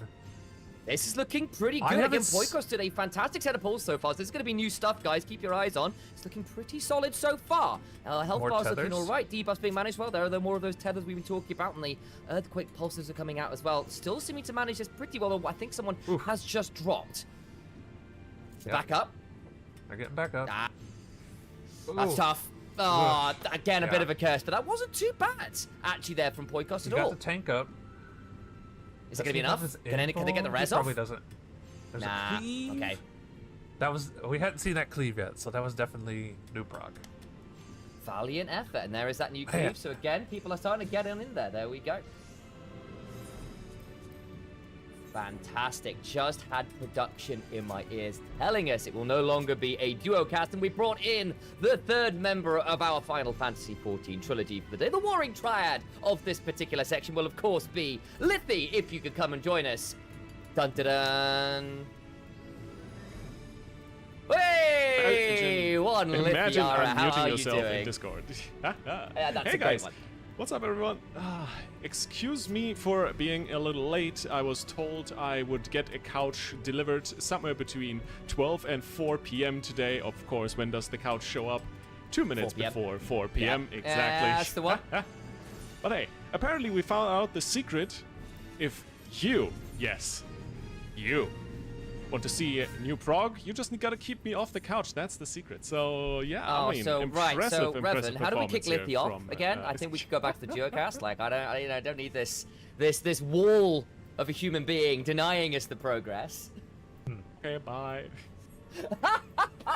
We just get Kefka to blame Lithy. That's what we were doing in the last. Ah, in the right, last right, thing. right. We're figuring out who Kefka is specifically talking to. So on this pull, he's talking to you, Lithy. You. Yeah, it's you. Okay.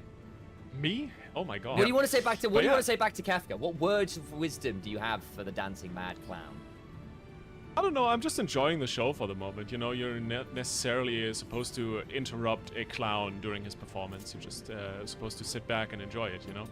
And quite honestly, that's what I'm here for.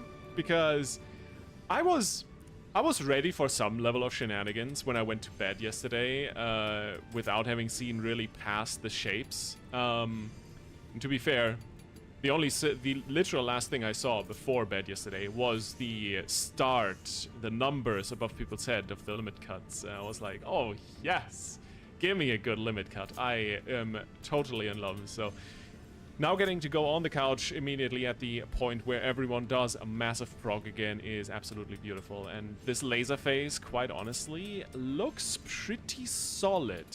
Nothing too, I want to say, quote-unquote crazy. But it feels like, you know, this deep inhale, this moment of quiet before the storm, and we saw that with Poikas's last pull at the tail end there. There was a lot of cleaves and things going off all at once at the tail end there. No. Gosh, I'm dying. Anyways, yeah, we Don't do that. We need you a little bit longer. Yeah, it's just having to figure out the layering of mechanics that go off in a certain order, and it is, you know, it's like this, and then this, and then this, and then this, and then this, with also this, Yeah. and oh yeah, here's these other three things. So it's they weren't playing around when they made this fight, I don't think. No, again, I feel like we were having this conversation yesterday with Rook, who, of course, sadly, me and Lithy aren't joined by today, but fortunately, our replacement in the trio has been Revan, who is fantastic, as obviously seen by everyone who's been hanging around for the last few hours. But one of the conversations we were having, I'll be interested to see what your thoughts were, Revan, was how tough should Ultimates be? Because me and Rook were the impression that this kind of level of, like, genuinely apex tier difficulty should be kind of this harder, kind of like if you're going to push people to their limits, then you might as well go all in and make it as hard as it can go. There's so much of a breadth of difficulty of content in 14 that if you're gonna make a spectacle of your hardest content, it might as well just be that. Yeah, man, that's a hard question because, you know, in previous Ultimates they were kind of like building on difficulty a little bit, you know, kind of ramping up. Still to this day, Yeah. I think DSR is one of the best like raid encounters across like all of gaming, and I've been in the MMO scene for a very long time, and that is like peak like raid content. And then, you know, you get like DSR and then Top, who are arguably were the hardest fights in the game at the time, and then you come up with Fru, who you could say is a lot easier than those. And I'm not saying that Fru That's more is of an easy. intro section to this level of... Well, no, but, Yeah. but from what again, I'm saying this as someone who's relatively new to Final Fantasy 14, not necessarily new to Final Fantasy, we're having lots of conversations about that, but new to 14, and one of those conversations that I've been hearing and having with people is like, look, Fru's not easy, but if you were ever going to dip your toes into ultimate raiding, Fru's a pretty great starting point. Yeah. The other end of that spectrum, though, appears to be Kefka, who is the absolute opposite end of the spectacle and the scale, which is... if you want to try things as hard as they get in 14, this is it, as far as we can tell, because it has been a brutal set of mechanics, not just in terms so of puzzles far. which need to be figured out, but also in terms of like just the mechanical prowess and execution accuracy that is required to get through things like that P2 Forsaken that we were seeing people stuck on for a significant amount of time, and it's still catching people out. Like, people aren't always getting cleanly through that to P3 right now. Yeah. That is a very different style of raiding. I'm very curious how Kefka will ultimately slot in, no pun intended, into the range of difficulty we have with the different ultimates. Luck mechanic. Have to roll the dice to see whether you think clear the counter. basically, yeah, just flip a coin at the tail end. 50% chance you win, 50% you don't. But I think Revan, you were talking with the others on the previous shifts. Like, for example, Kefka so far seems to be very front-loaded in terms of difficulty, while Top was very back-loaded. And I'm very curious how that is going to continue throughout the remainder of this prog, because so far, yes, Forsaken seems like one of, if not the hardest mechanic in raiding at the moment in 14. I am very curious what else we are going to see, because P3 looks a little crazy right now, but we're used to this sort of kind of mechanical vomit overload that you... Once you have the solution, once you know where to stand to have it resolve, it's actually not that crazy.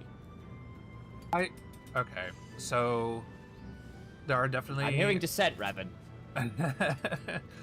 I've definitely been talking to some of the raiders that are in the race, and they're definitely, as far as like yesterday, and you know, it's still early today, I haven't really talked to anybody, they're all progging right now, but as far as like yesterday, last night, I definitely had several people that were like, Forsaken is the hardest mechanic in the entire game. It's been tough, yeah. Like, hands down. Like, the timing is tight, the reaction is tight.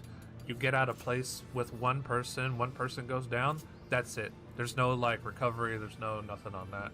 On, like, Phase 3, we have seen some recovery here and there with, like, one person going down and they get back up in time for their mechanics kind of thing. That's not very usual in like a mechanic vomit in an ultimate before. There are places where there is some recovery, but at the end of the day, if you're going from start to finish in the fight, you don't want anybody going down. You need that DPS check, and if you go down, you have the debuff coming back up. It's just not going to work. In a prog situation, it's nice because you have a little bit of wiggle room in Phase 3. If somebody does go down, you have that ability to get them back up. It's going to be hard. Very, very hard. But you can do it. People have done it. And I don't think on paper Phase 3 is harder than Forsaken. It's just visual vomit on top of lots of damage. I think Phase 3 is much more of like the supports phase. There's a lot of tank positioning going on. There's a lot of damage going on the tanks. There's a lot of damage going on for the healers to heal. Finally, I think we were talking about it on the last shift. You know, a lot of healers are all like, where's the challenge? Make us hit our buttons. And the developer said, here you go. So it's like... You better hit those buttons in the right order or it's going to be over, guys. No one gets to die. Healers, adjust. Yeah, healers adjust. There's so much damage going on, and that's coupled with if people are out of place, they have to res. People get hit with the wrong mechanic, there's a lot of extra damage going on.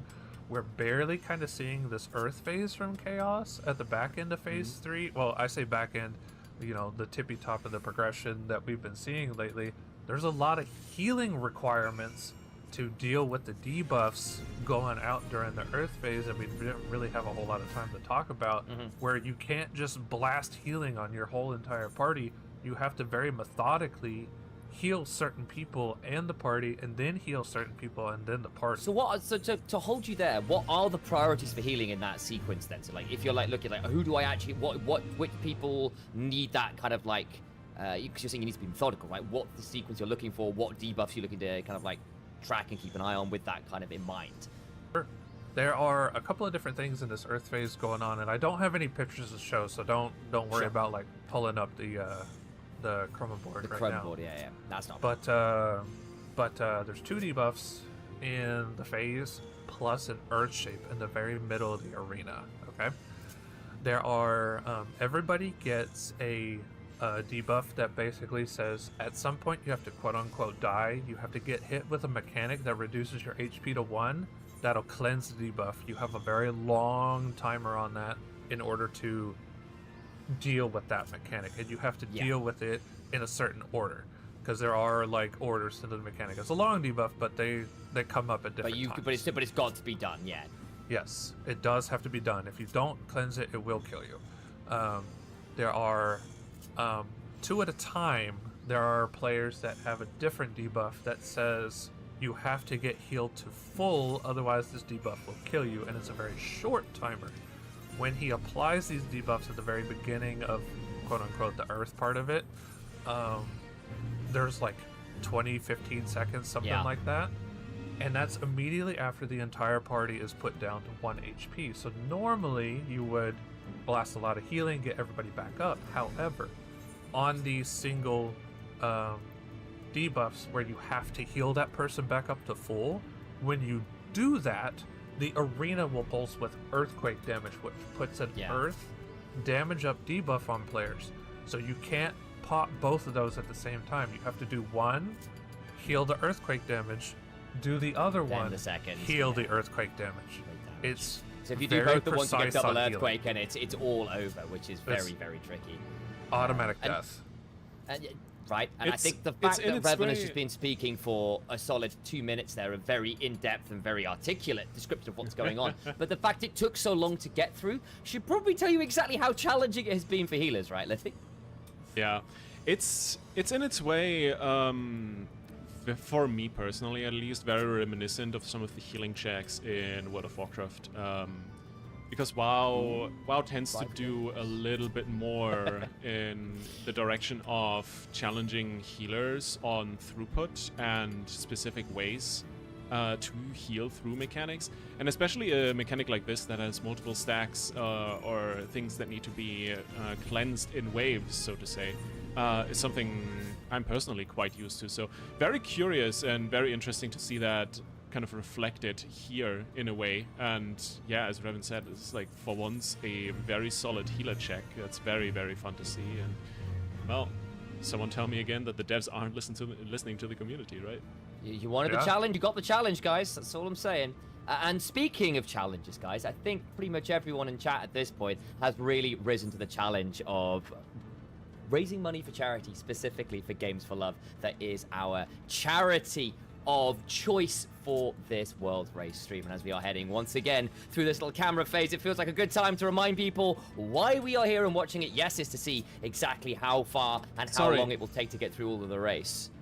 Sorry, remind who, Initialize? Oh, Who is it this time? Go on, spell it for me. Go on. you. You! Back in Remind chat, it's all you. you! That's right!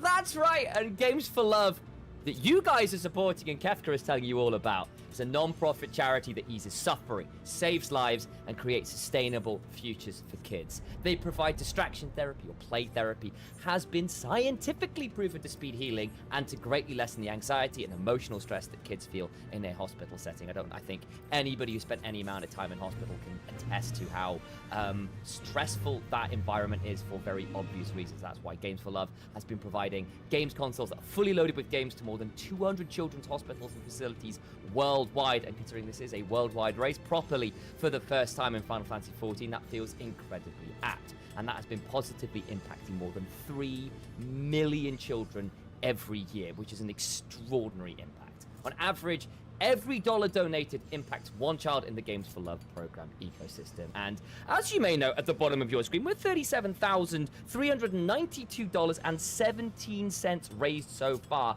And that's important because in about 2,500-ish thousand more dollars, there will be a Switch 2 giveaway at that 40,000 mark. That's right, guys. Games for Love have agreed to give away as an incentive a Switch 2 for every $10,000 raised. And you know what, guys? I believe we could hit that $40,000 mark in this particular section. I believe in you all, and we'll see whether that will coincide with a good P3 push, Liffy. Indeed, we believe in you. Yes, you. But first, we gotta get through the absolute mess that is this limit cut coming up in just a second. Down goes the red mage. We're gonna need a quick rest to make that happen. But we talked about it earlier. This is one of those moments where maybe one person down might be recoverable. But of course, we first need to see the limit cut resolve, and it's not looking good. Ladies and gentlemen, this is a very dead raid on the floor. Yes, the red mage is up, but no tanks, no chance to survive, no more reses. And that's going to be it for no CCHH. You know what that does give us an opportunity to do, though, Liffy? Talk a little Since bit we've about now watched some the wipers, we goodies can we instead have. talk about... Well, I was thinking, you know, guys, if you do start donating, you might even be able to win some stuff, right, Liffy? What are some of the incentives that people have got if you are tempted into helping support all of this amazing charity and the kids that they are helping out in hospitals? Well, Initialize. If we're looking at a few of the things we have available Almost to like we're ourselves, there is beautiful things like this Razer, Stop it. Razer Barracuda Stop X it. Chroma headset that you can grab for yourself, or Razer Naga V2 Pro MMO gaming mouse with detachable side panels, so in case you're Very lovely. more of the person that prefers 6 or 2 buttons instead of the 12, you can swap that out on the fly and within seconds, no problems whatsoever. But of course, we also have a lot of really, really cool art pieces like resin jobstones and the likes from the community, multiple different artists from the 14 merch community that came together to help us out, make some really, really cool stuff for you all. And I think now that Zenith has wiped this up, we can pull the graphic in here for just a second and give you guys the full overview. It's the pretty good awesome, guys. spread of everything that we have available. And did you see that Battle Beaver controller? That I do. absolutely sick dancing math themed Battle Beaver controller. There's some cool stuff on here. There really is. I mean, there's also another way, of course, if you guys are thinking, well, actually, I think I just quite like a lot of this merch. Tantrum merch has got some amazing stuff out there. Dr. Griswold, who is one of the community members as well, has put a load of art together. That's all community art on amazing merch that you guys can go buy, and that will all help support the cause as well. And you're going to get some pretty cool merch out of it as well. So another way to come and help out if you're fancying some of those cool hoodies and other stuff as well. Revan? Obviously, we've just been nattering away about incentives and stuff there as well. If you were looking at all those incentives, or any part there that you're going, you know what? I'd use that. I kind of want that. Because obviously, Lithy and Rook yesterday were mocking me, peripheral mocking me, with their headsets and mics. I got none of this. They get all this lovely stuff. You got a preference on which one you'd go for? Yeah. I think, honestly, the Battle Beaver controllers, they've always been It's really clean. very top-notch for, I mean, how long have they've been supporting us for a very long time. So, several controllers that they've designed for the world races and stuff like that, it's always just top-tier quality. I think I would, personally, I'd probably go after that one. I mean, respectable. It's a pretty good choice. With that in mind as well, and to be honest, I'm there with you. I mean, I just like that. I think that you can get this kind of really cool artistically designed controller, especially because, of course, Final Fantasy XIV is very playable on console as well. Speaking of which, of course, for those of you who are lucky enough to win a Switch 2, and again, just say we're not miles off another one being given away, guys. Just putting that in people's heads. Final Fantasy XIV will be coming out on Switch 2 fairly shortly as well, where you can use some very different style of controllers to play that one as well, which would be a pretty cool additional incentive to consider. Lithy, Revan. Obviously, we're not really looking at anyone pushing P3 particularly hard right now. We'll see where Banana Codecs are at right now, so they're getting switched in. Thank you, production. But how are we feeling about who's looking like they're making most progress right now and seem to have the best handle on what they want to do in P3? I feel like no CCHH has been on a bit of a run the last few hours. I think they just went to dinner before we got on the cast for this shift. So there's a good chance that these guys are like fully refreshed with food buff and everything, and that's always a good recipe for some powerful progression. So I am very, very curious to see how hard they can push in the next hour or two.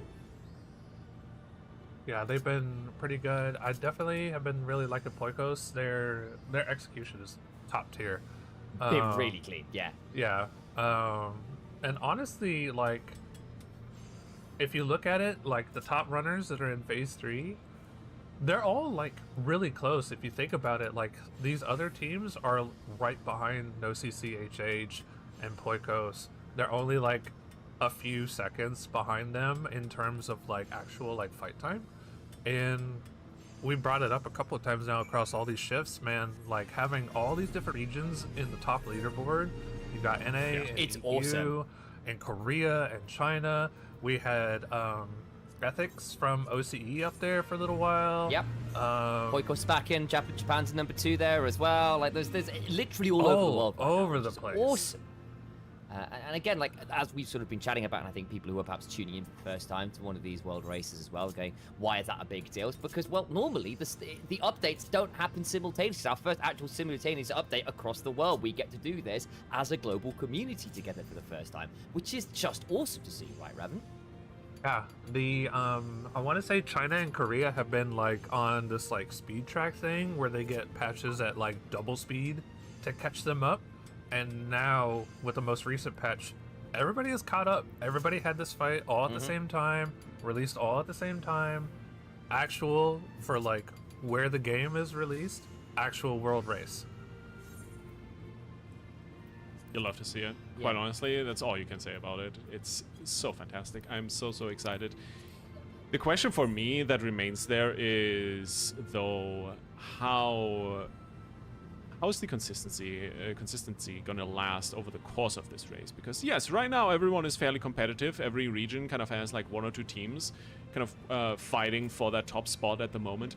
What is that gonna look like in another day once we get past another phase, maybe a couple more mechanics? Is it still gonna be the same spread? Is it still gonna be the same kind of marathon that everyone is working along with? Because obviously, especially if we look at the Chinese and the Korean region, this might just be their first like proper world race. Are they used enough to this sort of long-term race to keep up? Okay, so I mean, the I thing think is, so, but... with a conversation like that, I think there's always some truth to that, in the sense of like, you know, like obviously it's their first one doing it on rate with everyone else. But let's make no bones about it. Korea, China have certainly had a significant history of doing hardcore MMO stuff. They are WoW regions, they are Lost Ark regions, right? Korea's got its own MMO scene, right? Like, I used to be a Black Desert player back in the day. Top 5 trader in the US, by the way, one time. I had that label for a little bit before not doing any of the story. I literally just traded. I had a very peaceful time in that game.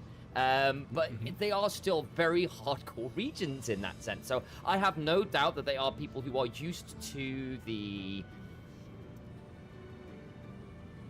kind of mindset and rigor and rhythm required to prog through really hard encounters and raids like this. I mean, we've been chatting a little bit about the 9th man, right? Yeah. About having someone back watching the feeds with the whiteboards, figuring things out for you. You're basically your IGL/leader who's pulling you out of instances to go, right, this is what we're doing next time. Pulling the whole NFL coaching type thing. I suppose, actually, Revan, since I know you do a little bit of raiding and stuff as well, what is your take on the 9th man and how useful they can be?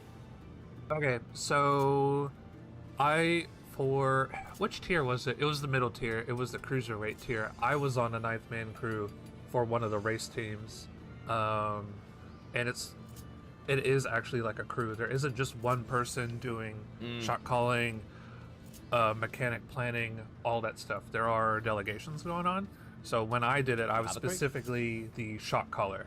So I was learning the mechanics right along with the raiders, and like what I said, the raiders did. So there's a lot of pressure there. We also had another person who was looking at what other teams were doing.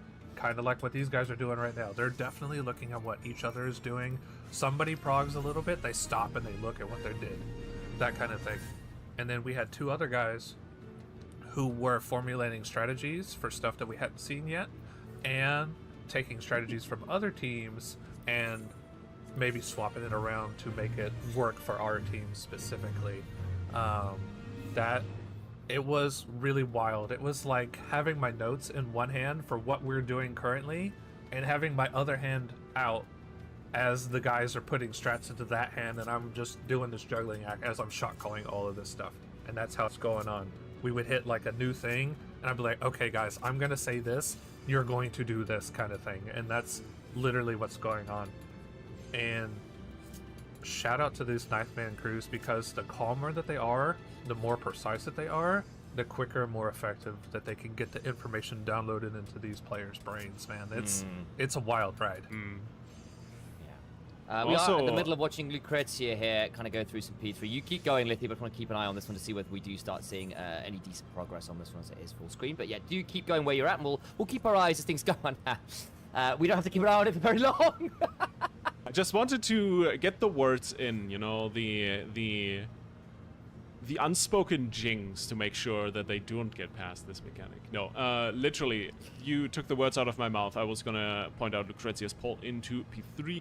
Personally, for me, actually, the first time I get to see any of Lucrezia's prog this tier so far, definitely one of the more quote-unquote legendary teams out of the last few years on the JP side of things. Obviously, a little bit of roster changes. I'm not quite sure if that entire Lucrezia team is consistent of new players compared to the last race, but at the very least a couple of them, because Poikos consists of a couple of the members of previously Lucrezia. So very curious to see how well they will be faring over the next day or two, but quite honestly, so far so good. They have a lot of markers down. They seem to be very actively chatting. I love that little Discord overlay in their top left there. It's just everyone bouncing up and down the entire time. Okay, so with that in mind, let's maybe talk about a little bit some of those mechanics we're kind of keeping an eye on. We've already had a bit of a chat about like some of the specifics that healers are having to go through and how intense it is in this particular raid. But obviously we're talking about as well, we kind of come through the P3, and we're starting to see some of those limit cuts as well. So what's going on with that mechanic in P3, and why is that causing a bit of strife here, Evan? Okay, so a limit cut is just the dots that are appearing above players' heads. That mechanic specifically, there's going to be a 1 through 8 display above people's heads. And for the couple of times that we've seen it mostly completed correctly, they're taking their positioning on the outside of the arena in kind of like a clock spot kind of formation a little bit. I haven't been able to see the like full picture of like what number goes where, but they're spread out along the outside of the arena. The lasers go off and then they come in and do the next like Earth mechanic phase a little bit. I think it's to an extent based on the initial dashes that Kefka does across the platform, while that next part of P3 is kind of charging up, so to say. And I wouldn't be surprised if it's like based on where the first charge comes from. That's where you position like 1 and 2 and 3, etc., etc. Yeah, it's just kind of getting that order right and knowing where they need to be at what time. Also considering you're still dealing with all of those tethers and debuffs and the stuff we've seen as well, because why would it ever be one mechanic at once, guys? There's always going to be something else going on in this race. Make no mistake about it. You know what they say, all good things are 7. I thought it was 6. Oh no. Oh no. Can we It's get this guy Final Fantasy 6. What do you think I was talking about, guys? I mean, 7's a great game too. 6 or 7. Both great options. I mean, hey, but who knows? Maybe Sephiroth turns up in this one as well. We think it's a warring triad. Nope. It's a one-winged angel. Oh boy. Oh, I'm sorry, chat. I triggered that one. Yeah, no, people are... I hate it here, man. They're never bringing me back. This is it. Thank you for having me on the Final Fantasy 14 Worlds Race. I'll never be seen again. This is it. Goodbye. Yeah, thanks for being around. Initialize was fun while it lasted. Cheers to that. Until you blew it. But yeah, no, it's an interesting little phase. But quite honestly, we were talking about it earlier already. For me, so far, it doesn't quite hold the same level of oomph, of interest than the stuff that's happening beforehand, because it feels like one of those mechanic vomit. You just need to stand in the right spot and just figure out where everyone needs to stand and when.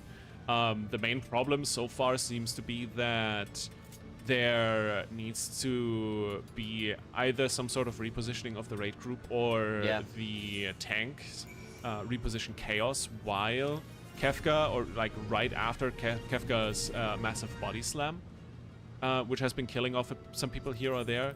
So especially because it's coming in quite fast. Well, it's not a lot of time to react to it from what we've seen as well. So it's a relatively rapid option. As speaking of, you ready for the spelling bee, guys? How do you spell you? I don't know, man. I'm just here to cast. Don't ask me, sus. No, I got no response from Revan or Lindsay. Like, Lindsay, I don't know this English business. Second language, by the way. The record, it will be like this. Y-O-U. I need Mark Hamill to voice Kefka. When are we getting our Joker Kefka crossover? I think that would work pretty well. But then again, Kefka's voice actor does a fantastic job. Oh, superb work. He's, again, part of the reason that Kefka is such an iconic character, right, is his... he, aside from his actual level of competence, like, he starts 6 basically winning, right? No spoilers aside from he starts the game very strong. But he is the character who has that very, very iconic and extravagant way of speaking and talking, which is always very exciting to kind of look towards because he is so, like excessive. Very, very, what's the word I want to use? Bombastic, maybe, will be a good choice there.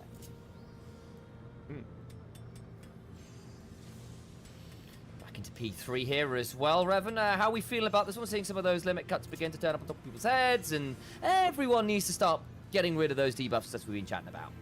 Yeah, so we got the XIV tank point of view right now. He was dodging the big giant lightning AoE. He went back in to tank the lightning tank buster. He's positioning to dodge cleaves. Just barely got clipped there, unfortunate. Interesting choice having Chaos on the edge for the cleaves, though. It might just be because of layering the debuffs on the tank kind of thing, because they had to go deal with debuffs over there. Starting up on the blast from Kefka, the leap from Chaos, the knockback from XIV. Let's see how this goes. Okay. I mean, people are starting to at least deal with those wind live. bursts that we were seeing really deeply through. I mean, they're through, right? Here we go. Let's see how we feeling. Boy. We got people we're feeling all excited, over the place. and we're feeling pretty dead. There's some people out of position. Can we get the They have LB3, That's so they not have an bad. LB3 to maybe recover some of this. We've seen some people pull this back with like a healer LB. You could send a tank LB once you've one by one rezzed people up. So there is still potential for this pull to go far. So we do have Thunder come in from XIV. This is going to be continuously, obviously, the tank buster. But for the moment, nice swap there in between. They got this covered. The next, and here is the debuffs. Big Kefka. Obviously, everyone gets big banged down to 1 HP. And now you gotta carefully adjust those health bars. You don't want to top people off immediately. You want to make sure you do this step by step. And this seems to be going somewhat okay until it didn't. Seems to be going somewhat poorly. I mean, again, Revan, you were chatting about how managing the healing in those moments is a really delicate balance. We saw that in action, right? Yeah, so they actually did the healing really good. They had their Scholar with one debuff, and I believe their Reaper with the other debuff. They handled that pretty good. I can't say I saw, to be honest. Yeah. I'm pretty sure that's who it was. They healed the Scholar first. Got him back up to full HP, the pulse of first Earthquake, and then a little bit of healing, big heal on the other person caused the second Earthquake. They handled that very well. And then I believe they died to the Earth Shakers that come from the center of the arena. I want to say that there's Seem two. to be that, yeah. So, I mean, if we get a clip of it, we'll try and show you guys. But as far as we can see, that seems to be what it was, yeah. Yeah, I believe there's 2 Earth Shakers that come out there, so you don't want to stack those, and they had the full party stacked, so... Yeah. I believe that's what happened. I'm sure if I'm wrong, nobody in chat will correct me, but that seems to be one would what ever happened do on that, that no. poll. That seems to be what If happened. you guys do notice, we'll keep an eye out as we go. And again, we've got our eyes on that and see how it goes. And production, actually, quick question as well. I don't know whether anyone in the back room's got knowledge on this one. Either of you two, actually. Was that the first English Big Kefka we've seen so far on stream? No, I think KT think so. has been seeing... KT might have done it. Right. But I think they've been seeing Big Kefka here and there. I know the limit cut... they've got to P375, so they should be getting towards it, right? Yeah, I take that with a grain of salt as well, because you'll have a lot of players who aren't damaging the bosses, and they're just doing mechanics. The DPS are paying attention to what they have to do. They don't need to hit the bosses, they need to do the mechanics. It's very precise kind of thing. The healers are busy healing, so they're not really damaging the bosses. Really, a lot of times in those situations, you only have tanks hitting the bosses, so I wouldn't even look at boss percentage at this point. I would look at mechanic progression. You've seen a couple of people. The first clip that I saw of the limit cut was from KT, so they're in that area. We just watched Banana Codex go through limit cut and some of the Earth phase. No CCHH is there. Poikos is there.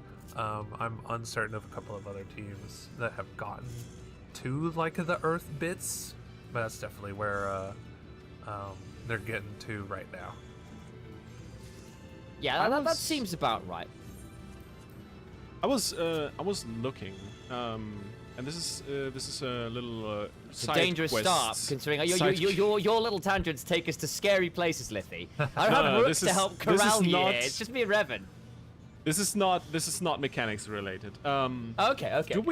Do we know who the English voice actor for Kefka is? Is it still Dave Wittenberg for this one, or if anyone from chat have knows? we had the credits released for this? Because normally they'll have the credits up for it, won't they? If anyone knows, let us know, guys. It is, by the sounds of it. I'm trusting one person in chat, so you better not be lying to me. Saito HF. Yeah. So there you go. It seems like it probably is then.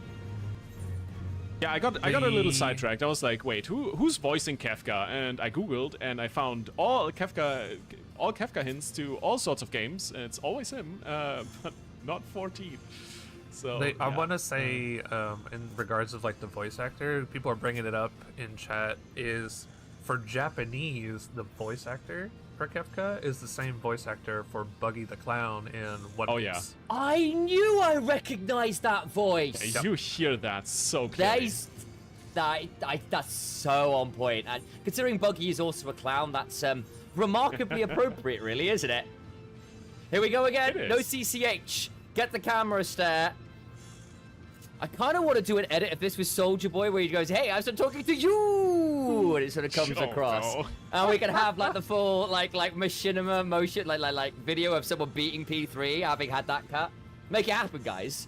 We can have a little Twitch chat reel of all the U emotes going up as well. Oh boy. Crank that Soldier crown. That's the one. Let's go. I'm already so excited for the inevitable Kefka Ultimate after movie. It's like there's always like one or two minimum content creators that do some insane meme compilation of their prog, and I can't wait for this one. It's gonna be so full with memes. Okay, we're kind of getting through the paces here in P3. We're going to start having to get rid of some of those various debuffs, the water, fire, and wind. Obviously, the tailwind, headwind conversation we're having a little earlier on. We'll keep an eye on seeing where those debuffs are. And again, you are split into two teams there with the Alpha and Beta, telling you whether you're attacking Chaos or X-Death, and managing all of that. This part's nothing new. People have kind of started to get this one, or this part of the P3 done relatively well, and I don't think I've cursed that one, but we now are starting to get through to the phase or the part of P3 that has been just a little bit more challenging to manage, which has been just this sort of the healer check and dealing with things like Big Kefka that'll be coming up and throwing those body slams down pretty shortly, right, Raven? Correct. We're seeing the cleaves coming out now.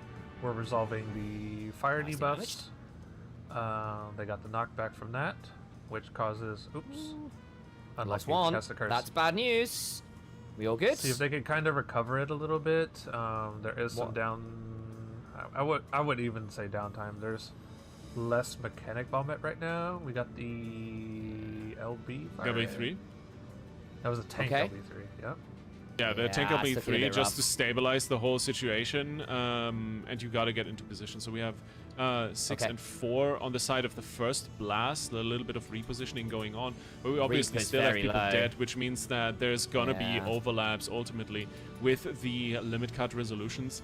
And from here on out, maybe you can zombie up another person or two, but they don't actually have any reses back or left alive, so we're not even going to see anything new from here on out. It's just going to be a very sad little wipe at the top. Alas. No CC. Yeah, they lost a couple members partway through that, and they just couldn't quite recover with the limit cut issues. We are hot topic into KT, who are making a fairly decent run of it here as well. They've just started up P3. Chaos and X-Death are summoned. Every time I see Chaos, though, I remember all the memes from Stranger of Paradise, and I kind of feel the urge to go Chaos on repeat. Yeah, definitely. Because I think every Final Fantasy fan just has that in their heads now. Exactly. Everyone starts doing it as well in capital letters. You can't spell it normally anymore.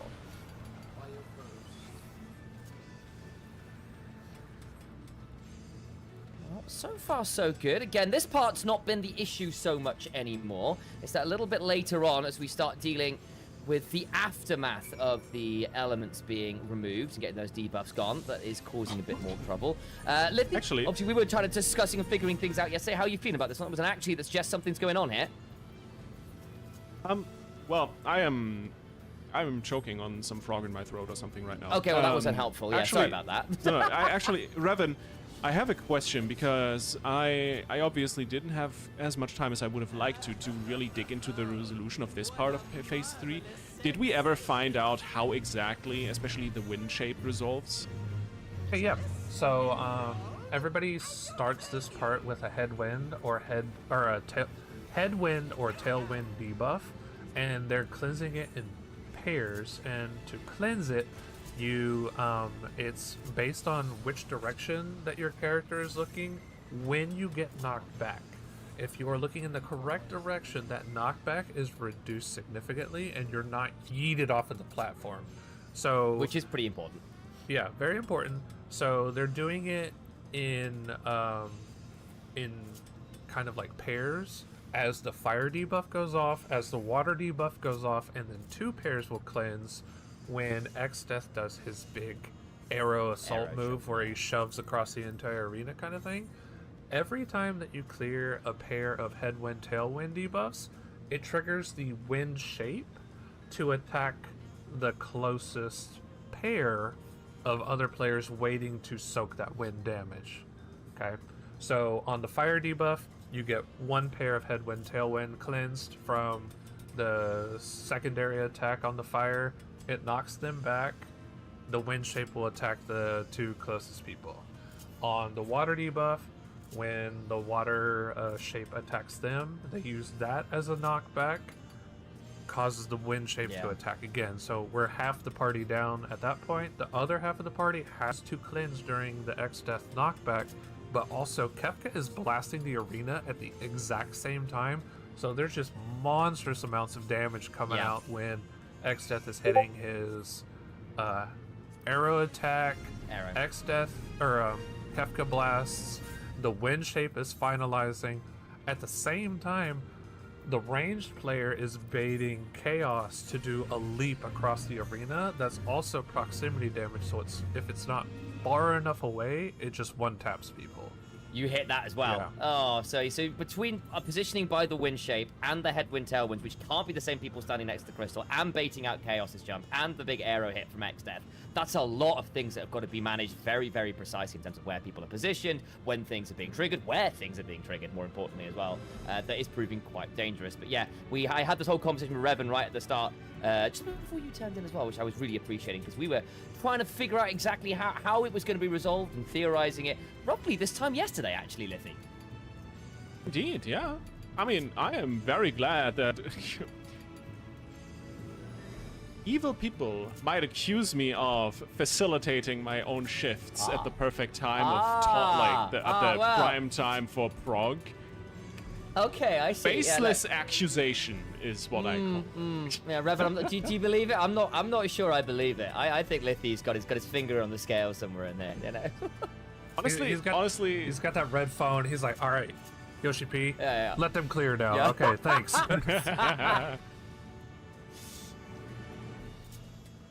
Yeah, Yoshi P and Lithy really tight, guys. I don't know if you knew that. Okay. You know, if you want to get balance change, just message Let them. them Yeah. He's not gonna. Wait, what do you mean? No, my camera's going. No, Lithy, no, let me back. It would be kind of fun though. I rescind all statements I said. Lithy is a perfectly responsible and respectable and above-board caster who has in no way controlled anything to do with this race. So anyways, I am definitely Lithy, not in the pocket of big clownery. Definitely not. Yeah. Anyways, Lithy, remember what we were talking about with the machinist buffs? Yeah. Okay. Thanks. Anyways. True. Honestly, man, machinist. This is bribery live on air. Machinist What is remains. this? If you're gonna bribe anybody, bribe people for games for love. For games for love, guys. That's why we're here. Not for your paltry machinist buffs. Sam, we can do both. We can do both. Absolutely. Oh, all right. So Yeah. multitask it. Sorry, I should have known. Exactly. I mean, to be fair, we're sitting at $37,500, which is It's pretty amazing, absolutely guys. insane. Actually, I might just hop over real quick while we wait for someone to reach P3 and catch up I on was some about donations. to ask you to do that because we just crossed the hour, so now would be a wonderful time to do that. Last one, Red. Lithy, just so you know, it was Zimiko. We've had 5 or 6 since then, and some very generous donations indeed. Yeah, my turn with the brain cell. Thank you very much, Initialize. We are going in with $10 from Salad. Shout out to all the people on Oxesia watching the stream. Love the NFC. Much love. Thank you so much for the donation. And hello to everyone. We got Carrot Cake Fox. First time I've heard of a fox made entirety of carrot cake. Sounds delicious. Says less than 3 with $100. What a generous donation. Thank you so much. We got Anonymous with $40 and no comment. We got a general, not some opera floozy, with $5. Loving this race. Keep it up, teams. Also, trans rights are human rights. Say it with your whole chest, please. Happy Pride. Pride to you as well, my friend. Sakura with $25. Kefka Ultimate has been super fun so far. I do agree. Good luck to all of the teams and on the race, and thank you for supporting such a great cause. No, Sakura, thank you for supporting such a great cause. And indeed, trans rights are human rights. Happy Pride Month to all of you at home. I hope you're all having a wonderful, wonderful week so far, because we are having a great time, and we are glad that we can share some of this joy, some of this entertainment with you. Yes. You. You, specifically, guys. Thank you, Lithy, for that I kind of messed up the timing one. there. I And wanted again, to sync it up with Kefka. Oh, but we're still getting used to it, is the idea. We'll get there. We'll get there. And again, we're going to get through the P3 as we're going. And again, guys, if you do want to throw some more donations in and push us ever closer to that 40k mark and the Switch 2 giveaway that will come with that, then do consider doing so. The amazing cause it is going towards. And I was seeing some chatters earlier. Gil, I see you out there, who was threatening to force us casters to do more and more embarrassing things. I've already agreed to do some horrible cosplay Bunny Thancred streams. Lithy's agreed to do some clown makeup somewhere along the line as well. I don't know whether Revan's got any skin in the game yet, but maybe they can be coerced into doing things for charity as yet. have the goods sitting right next to me. There is there's something happening, absolutely. You gotta come back tomorrow for that, though. Just wait. Oh, no. I just realized I am casting for 3 shifts straight tomorrow, which basically means that I need to show up in Cloud's makeup for the first shift. Huh. Oh, that's gonna be something.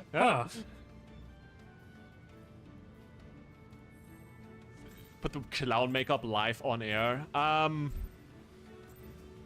Could do that. Could do that. I don't know if I want to, but I could do that. I'll think about it.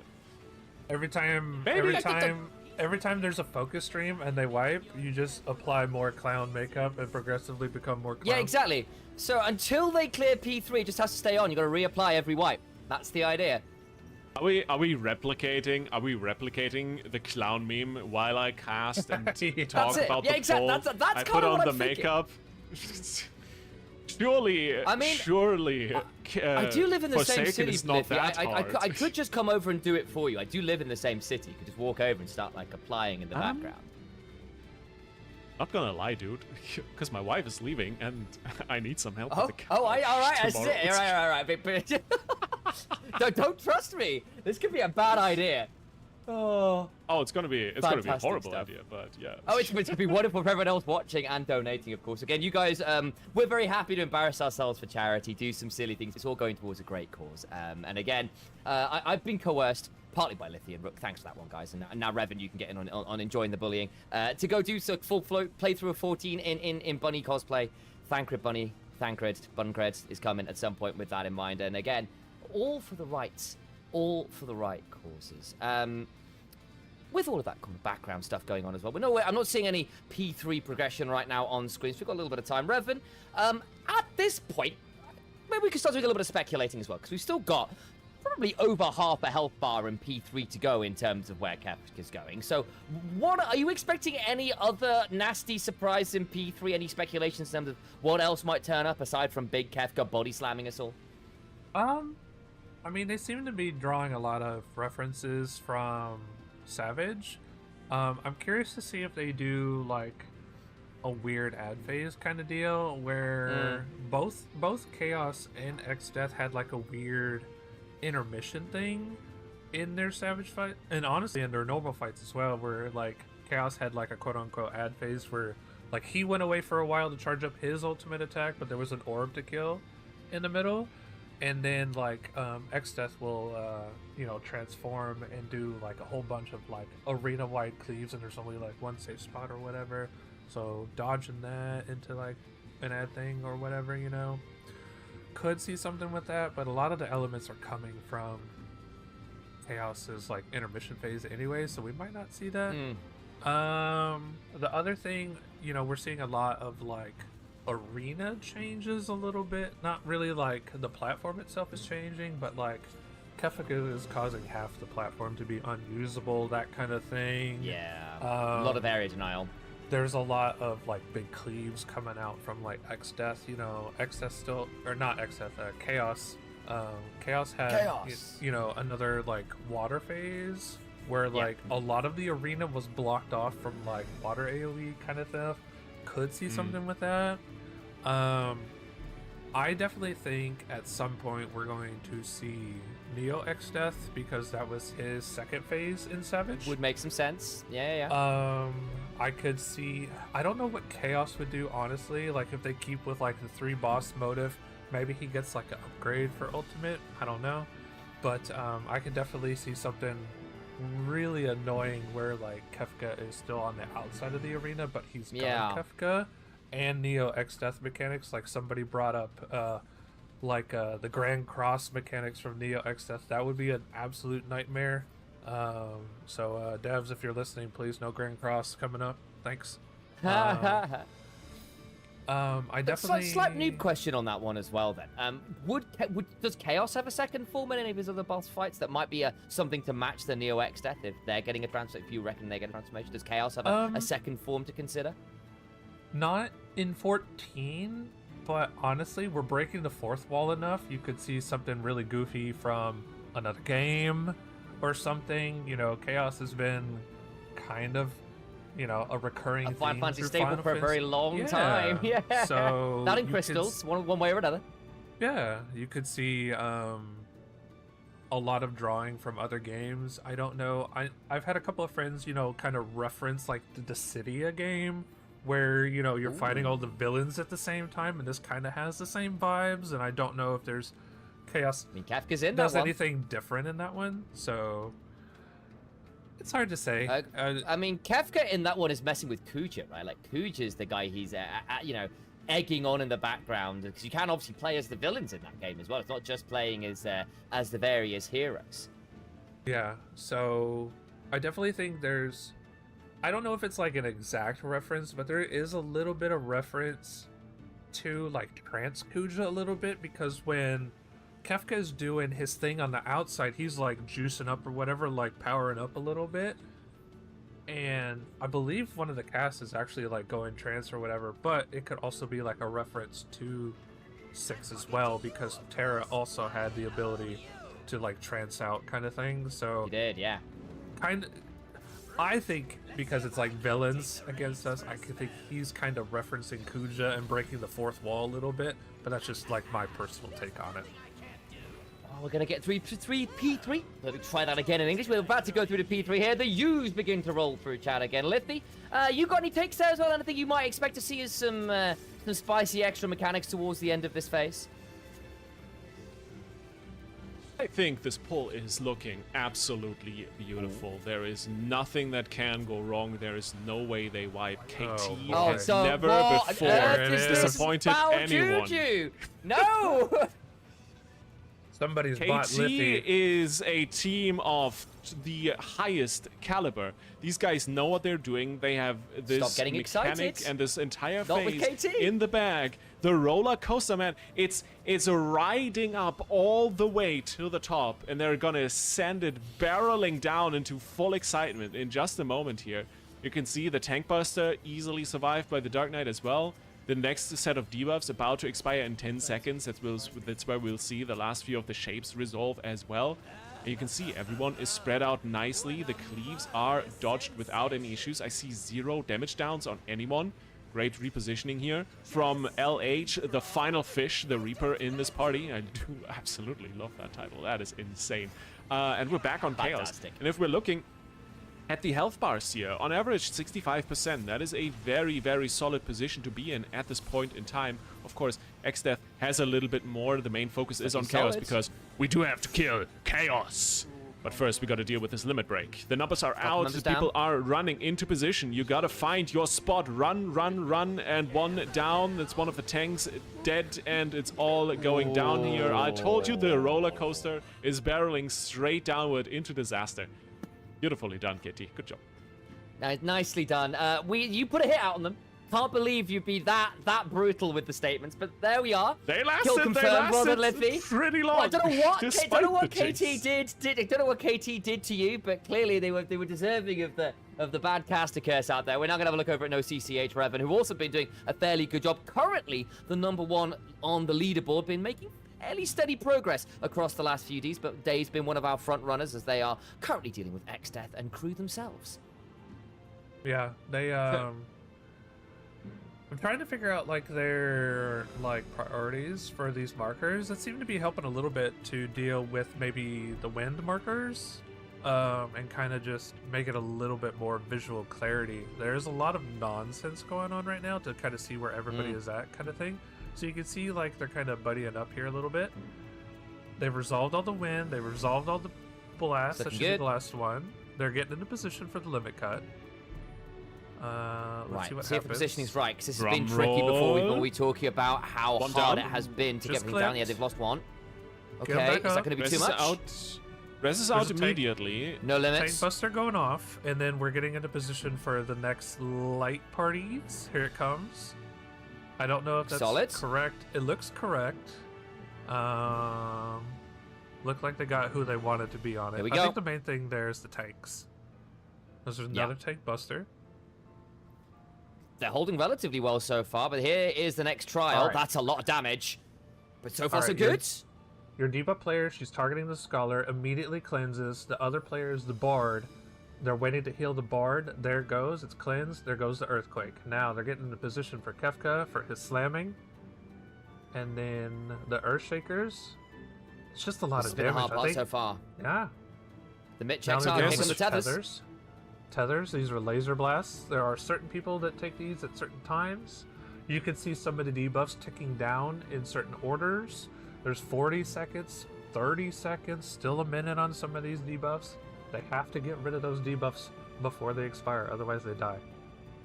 Kafka's prepping some more stuff, some more room cleaves coming as well, getting a bit tricky. That's the Chaos so far, frontal. so good though. Yeah. That's pretty good. Scholar down. One healer needs to be raised up immediately. Our White Mage is sitting here, is really struggling, and is going to fall as well. There's multiple cleaves of the Earth Cleaves going off, but the Scholar is back on his feet, so they're starting to recover ever so slightly. More people getting rezzed up, and we do have the healer back alive, at least for a second. Do we see more? This might actually be past anything we've seen. No, never mind. There's the body slam. Oh, actually dodged it, and Chaos caught up to Chaos, that. yeah. Got that Couple one. body slams, but Really no one good escapes attempt. Chaos, yeah. That was good work. Yeah. That's really, I believe that's as far as anybody has seen. I don't know what's after that. We've seen to the body slam, and then there's just a lot of auto attacks after that. I don't know what's next. It just feels like it's a really tough mid check with all of those. Considering there's also all these debuffs that need to be dealt with, and if you lose one of your healers, like the Scholar went down there, came back up, but it was a little bit too late. Things got very challenging from that point because you are on such tight margins with your healing at the best of times in that section.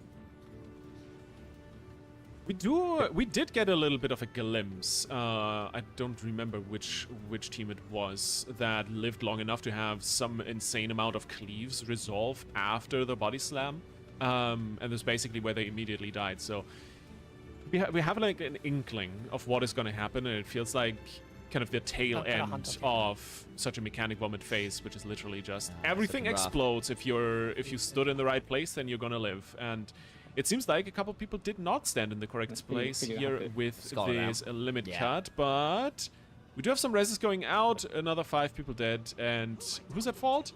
Not you. Definitely not you. Oh yeah, it's alright, production, that's fine. They were close enough. We're gonna go see Banana Codex here anyway as we get another you! I am gonna need a Soldier Boy edit of this, guys. Anyone in chat? There's like, how many of you right now? 9.5 to 10,000 people in chat. One of you surely has the skills to make my dream come true.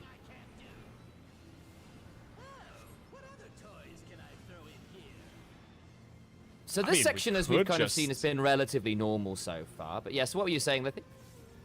I was thinking production could literally just play it at the perfect time over audio, but I don't think we want to risk any copyright infringement. You want the copyright strike? Maybe like if I can make a version myself, I'll get a little sound file over to production for tomorrow. See what we can do.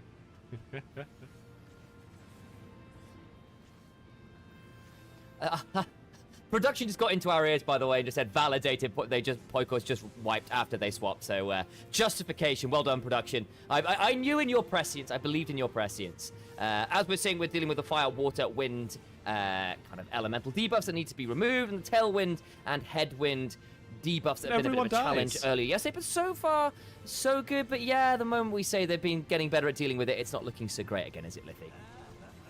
You know what this is, or rather, what the Poikos moment a few seconds ago was. It's one of those classic cut to commercial, cut to commercial, cut to commercial. Oh my god! Beep. Excuse me. There's been a broadcast difficulty. We'll return. Now shortly. I know what we're missing for this broadcast. We're missing the please hold. We're currently experiencing technical difficulties. Kefka error screen. Oh my god. We're not bullying Jet enough already. Quick. We're not bullying Jet enough already. I'm gonna suggest that to him. That's gonna be amazing. But yeah, this fight is starting to get really interesting. What I am very happy to see is the consistency of a lot of teams, or a lot of the top teams at the moment, of getting into P3, and that is literally the main issue that you need to solve if you want to see progress on this fight. Because Revan, if we look just in general at some of the hard ultimates, especially like top, with how backloaded it was, right? The main progress blocker in a lot of times has just been the fact that teams were oftentimes over hours not able to get back to the proc point. There's a lot of people have like different opinions about whether they like front-loaded fights like this or back-loaded fights like top. I absolutely do not like back-loaded fights for that reason. It takes so long to get back to a prog point, and I feel like the mental wears down a lot more when it's rear-loaded like that, because you're thinking about that mechanic. It's a lot easier to goof up the earlier mechanics that should be muscle memory at that point, and then you don't get to it, and you just get frustrated and frustrated and frustrated. Like, and considering like we've been chatting a little earlier as well, that one of those mechanics that should be muscle memory is the Forsaken mechanic, which, as you would be talking about as well, saying, hey, some of your raiding friends are considering that the hardest mechanic in Final Fantasy XIV right now. If that's an early mechanic and that's a problem because it gets rear loaded, that's a big deal, right? Yeah, like I don't know where they go from here, and that's not like a challenge. I don't want it to get any tougher, but like, holy moly, that Forsaken mechanic is out of control, and then they just keep layering it on, and it's becoming this huge like spectacle that really fits the theme. But holy crap, is it like, oh boy, so hard to execute. Okay, so Lithian, are you? Because my impression right now is it's not front or rear loaded; it's just loaded. Like the whole thing is horrible. Just loaded, all loaded. It's just loaded, yeah. This is a elitely, from head to toe, well-toned clown. There is nothing out of proportion. Like, this is just buff all the way through. Yeah, Kefka hits the gym, guys. That's what we've been fighting at. Like, here are his spotters. Chaos and XIV are your spotters. They're your gym bros. I don't think I go enough to the gym enough to keep up with these guys. To be fair, I think very few people do. Maybe Tifa. She can backflip a god. She's always been a bit of a gym girly. Maybe that's it. Maybe. Honestly, who does Kefka go to the gym with? That's a great question. Hey, if you guys at home have an idea of who Kefka would be gym buddies with, send us a donation. Send us a donation with a comment to I wanna Games know for the Love. donations. Let us know.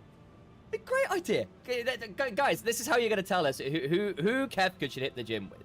I'm assuming you guys have also seen like the Kefka without makeup. People go, oh my god, Kefka's hot. What? Which has been great as well. Like this guy's been mogging it all. Like he's beating our asses in the raids. He's beating our asses with the vibe. He's beating our asses in the gym. Well, where do you win? Where do you win? It's the fun part. You don't. You don't? Oh, yeah.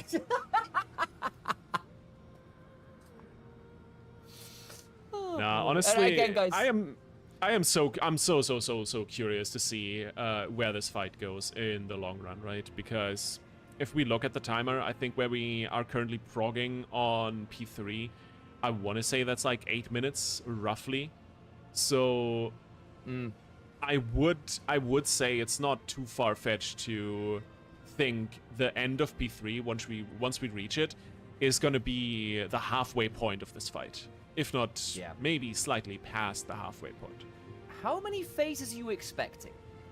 6. You think 6? You on 6? Yeah. You on 6 as well, Revan? I think I'm doing 5 on this one. I think this Okay. phase that we're on is going to run a little bit longer. And I also think that because it's Kefka, he's very theatrical. He has this spectacle. There's going to be a transition cutscene of spectacular length between 4 and 5. And if 5 is the last phase, then you're going to be sitting there for at least 45 seconds. I mean, some of these other transition phases that we've seen before from like T and DSR and Top Man, some of them cutscenes, they're a little long. So I'm going to put something out there. I think there might be another fake out where if you do something wrong in, say, maybe even P3 or P4, you go to the wrong P5 where the mechanics are literally unbeatable, and you have to unlock the correct P5 in order to actually finish the raid. And there'll be another fake out. Okay. I think there's another puzzle in this. Theory. Let's theory craft a little bit. And Revan, I'm gonna pass the brain cell to you on this one mostly because I don't know. I don't see it. Where would you fit a puzzle into P3?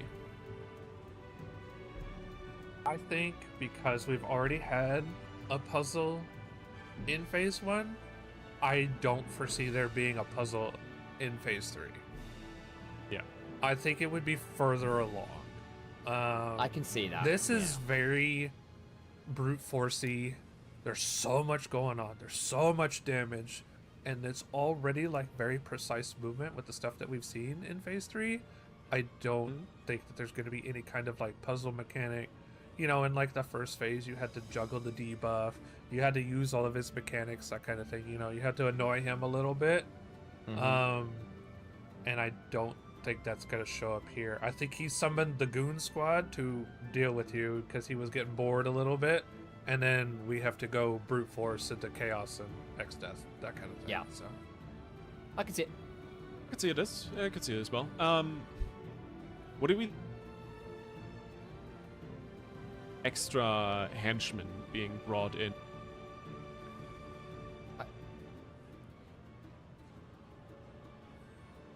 I think that's a possibility. I think especially because obviously Chaos and X-Death are pretty famous characters from all over. I think kind of going with that slightly Dissidia rogues gallery type impression here as well. I wouldn't be surprised to see something like a Sephiroth, especially with things like some of the... This is me thinking in more of a meta sense as well, with the 7 remake and rebirth games getting ported to Switch soon.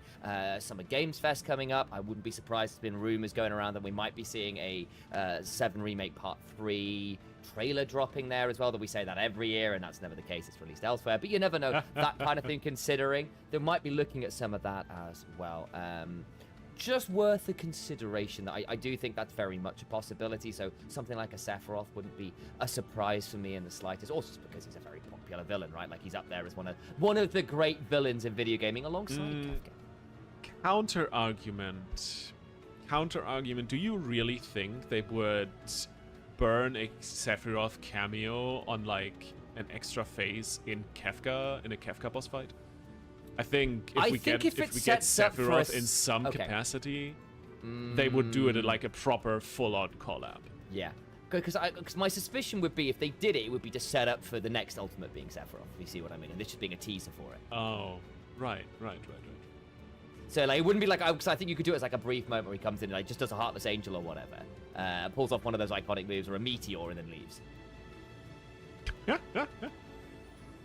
Comes in, meteors the party, kills everyone. If you Yeah, exactly, uses it's to just- elaborate, leaves. It does a Kafka snap, yeah, it just snaps his fingers. Sephiroth turns up, arms folded. This says, "Can I give you despair?" And you just all die. You go, "Well, yes, you can. Guess we're back to P1. What a sucky time to be here." Oh no, Apex just got destroyed by the Tank Buster. Unfortunate, but we're getting Zenith into P3. Obviously, we're shuffling the POVs around as much as we possibly can at the moment to make sure we have everything that is happening in front of you guys. Yes, you guys. And as far as I'm aware, no CCHH are taking a little bit of a break, so we're swapping around a little bit. And Zenith, very, very curious what these guys have been up to while we have been watching other teams. So I mean, Zenith's been another one of those teams that have been doing a fairly good job of progressing pretty well. And I think it's also fair to say that it's really cool to see that we've got a lot of teams vying in this P3 to keep Brog rolling. It's a tight race. We're not looking at someone who's miles and miles ahead, like the Echo and Liquid situation that often happens over in World of Warcraft, where they just feel like they are just leagues ahead of everyone else who would dare compete. It feels like, at least so far, our teams have been pretty neck and neck, right, Raven?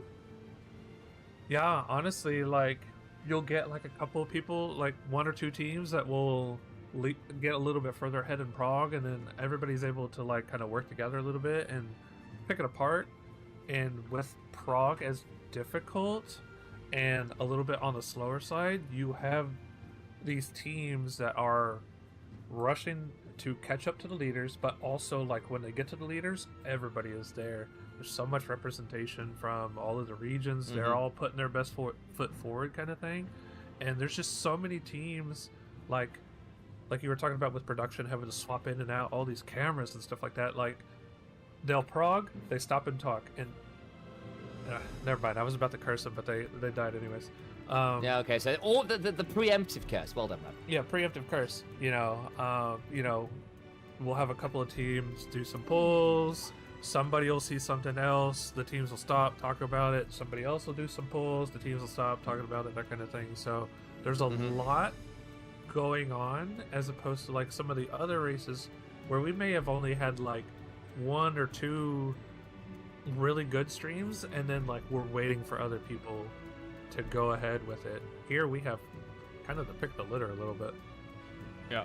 That's what I love so much about the Ultimate races, especially because with the last few Ultimate races, we were always a little bit worried going into the broadcast days that should we really do a 24-hour broadcast? Do we even have the footage to cover 24 hours and have gameplay going?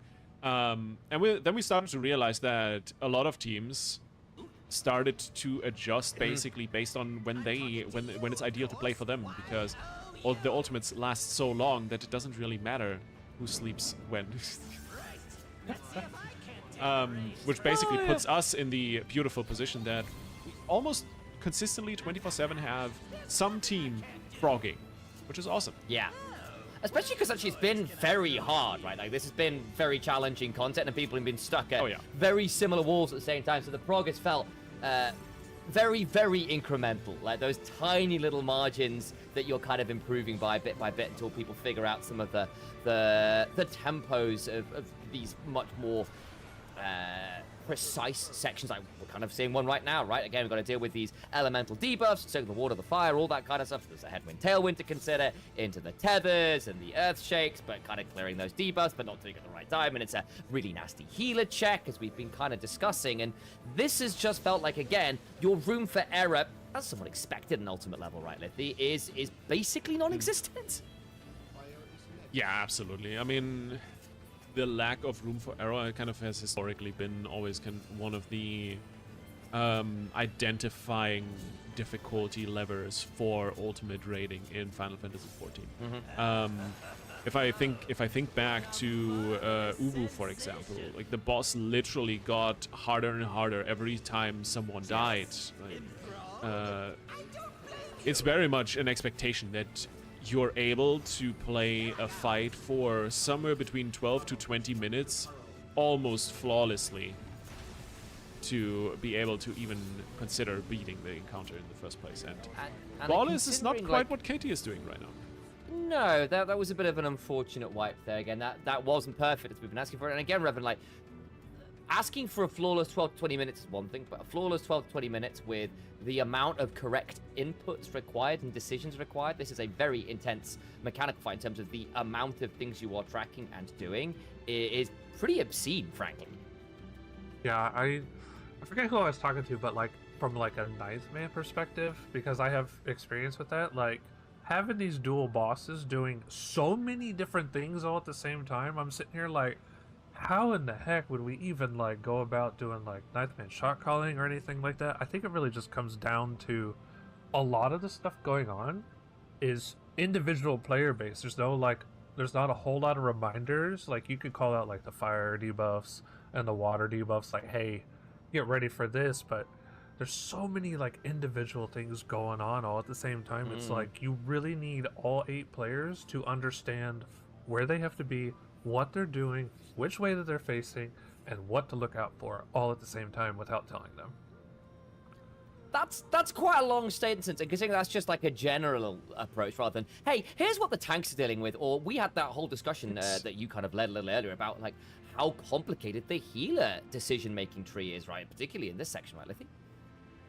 It gets so much more into the territory of you need to have the muscle memory.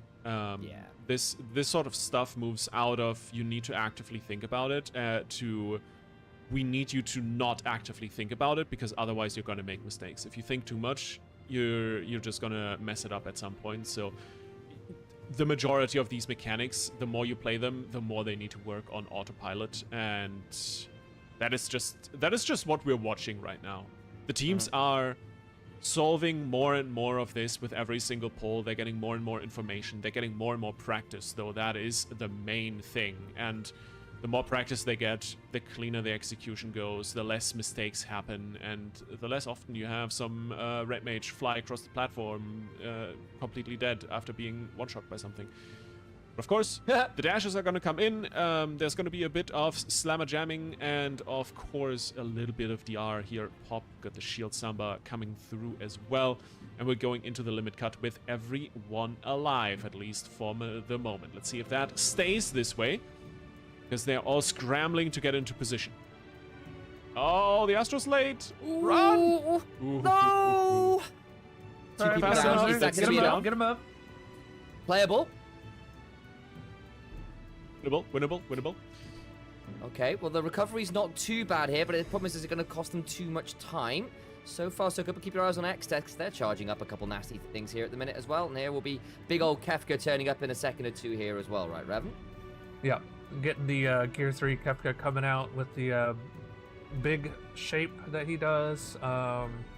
Here comes the 1 HP mechanic, and they have to very carefully heal back up. There'll be some Earthquake pulses. There's one cleanse, and then heal, another cleanse. The tank is very dangerous right now. He's taking a lot of damage going on. Holding. Slams from Kefka, and then here comes the tethers. They have to pull these tethers away and shoot the lasers away. They can't be blasting the wrong people.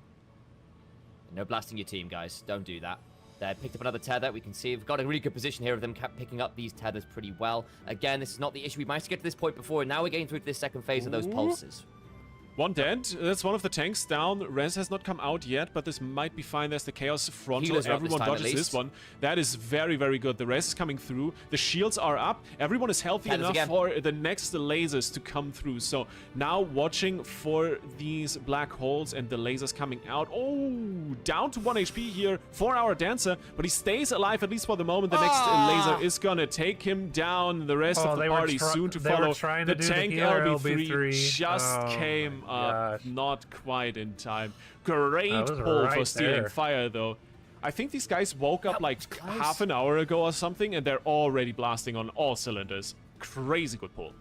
That was really good work. But again, it's those last few laces at the end of it all. It was really cool watching somebody who was dealing with those tethers as well. But if it was that extra mechanic on top of everyone getting dropped to very low HP, those 1 HP moments, it is very, very difficult. And again, like, you just get more and more tethers. There's more and more to deal with as ever with these ones. And that kind of stacking level of damage and amount of things that need to be resolved at once is just getting quite challenging.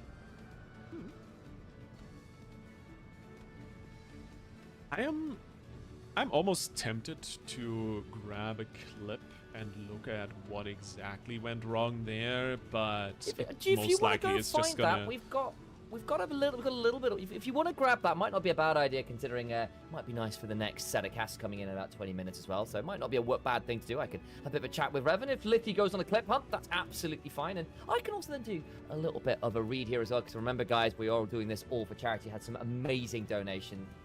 I'll do a quick donor read as well while we're here because you guys deserve the shout outs for ensuring you are helping out so many kids around the world. Again, remember, $1 is one kid help. And again, we've had so many people come and help out across the last few days. Again, I cannot believe we've raised nearly $40,000 at $37,737.17 so far. And I can only hope that it's going to keep going up from there. And with that in mind, Sakura with the $25. Kefka Ultimate has been super fun so far. Good luck to all of the teams on the race, and thank you for supporting such a great cause. Anonymous with the $25. Happy Pride Month. Indeed it is. The race has been wonderful so far, and I am excited to watch more. Seely Faye with the $20. Great world first stream as ever. Thanks, Mog Talk team. Indeed, the production squad has been amazing. My fellow co-casters are pretty awesome as well. And thanks to Kefka for judging me while I work. That feels very appropriate. Funny Bum Bum with the $20. Long-time watcher, first-time caller. This one's to you, Lithy. Give us the clown, get ready with me, Lithy. I'm just saying, I think there's content in it. Great, with the $10 as well. Kefka would be my gym buddy, and he would absolutely mog me. Wouldn't he mog us all? Makiana with the $100 as well. Hi, Revan, Initialize, and Lithy. I've been loving seeing the White Mage point of view. I agree, it's been really cool seeing that as well. And thank you again to everyone else who's choosing to help support this amazing cause, to help all those kids out in hospitals with just the thing we love him. We're here to watch as well. Really cool gaming. It's been amazing to see all of that support. Revan, how are you feeling about the race so far? You in for watching Lithy get ready in clown makeup? Is that content you would watch?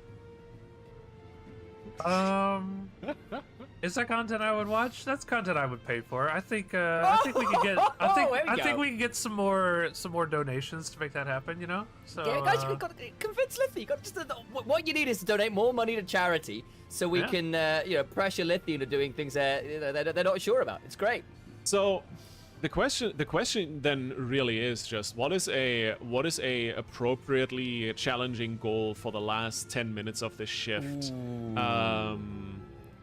to stake the get ready with me makeup session on for tomorrow. I will bring my camera and film this for you. Like, I'm in the same city. I will come over and film this.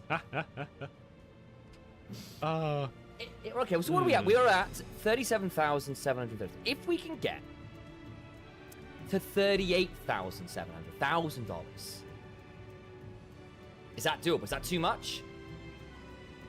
I think 38 is too easy. I was thinking 38 and a half. I was thinking 40. You know, can we get to the Switch 2? There's a Switch 2 on the line as well at 40k, so you can make it a nice double whammy, you know. All right, you know what? Gauntlet Throne. Switch 2's on the line. That's coming from Games for Love. If we get to the 40k, full production, I will literally travel to film Lithy doing the get ready with me clown makeup. You know what to do, folks? Revan, can we fly you out? Can you fly out? Can you get in on this? What's the flight time like? Let's go. I don't have a passport, so. That does make things challenging. To be fair, you would need to do that. Yeah. Revan, where are you from? Are you from the UK or? No, I'm from America. US by the voice. Yeah. Oh, yeah. Wait, I thought you were European. Never. No, I'm a Southern boy. So it is quite interesting because it's like one of those things where in Europe it's kind of expected that everyone has a passport. It's fairly normal. It's a little less common in the US. People don't need it so much because it's so easy to travel miles to what feels like a different country just going to a different state, right, Revan? Yeah, no. There are some countries that would fit in my state, and some states there are many countries that would fit into that state, and it's just You can fit 3 UKs in Texas. yeah, it's very easy for you guys to go to other countries, so it makes sense. But like for me, that would be like a lifetime of saving to go to another country, and we won't get into the whole like wage thing in the Americas, but if you know, you know. So Yeah. Well, I feel that. maybe a dream for another day, Revan. You know, one of those days. But for now, perhaps our eyes turn back to this world race as well. We are kind of looking at P2 stuff. At one point, just So- yesterday, in fact, this was the wall, and now we're looking at it as if it's an average thing that we're seeing all the time. I gotta interject because I have been clip hunting and I have the clip and I have some thoughts, or Fantastic. rather, things I would like Revan to weigh in on, and the main point there is the the XIV tank busters at the tail end of P3 during the laser phase, because that seems to be the biggest issue for a bunch of teams, that the tanks just get insta-gimped every now and then because those tank busters hit like absolute So hard. trucks. So, question So- then, Lithy. What do you need to do to? I suppose Revan as well. What would you be doing to mitigate that? Because because obviously there has to be an answer. But what is it? Is it just hit your buttons at a better time? I would have to like check the timing on it, but the problem with the tank buster comes up with the fact that there are buffs that force you to only attack certain bosses, right? So there's a tank buster very quickly after the boss is split here. That's a forced invuln, because normally if you were to like mitigate this kind of thing because of the lightning damage up debuff that comes from the tank buster, it's a 3-hit buster. So you would like provoke swap the boss kind of thing, and I think you can do that for the middle buster. I think the restriction is gone away by then, but like right here the restriction is in full force.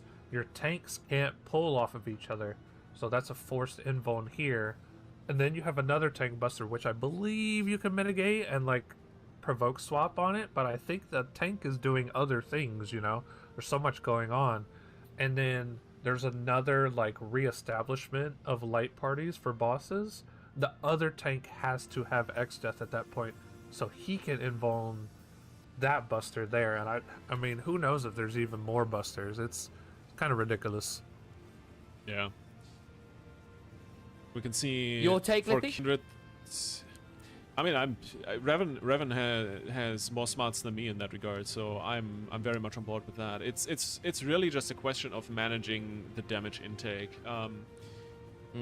There's a lot of things that usually clean themselves up automatically the more comfortable you get with that phase.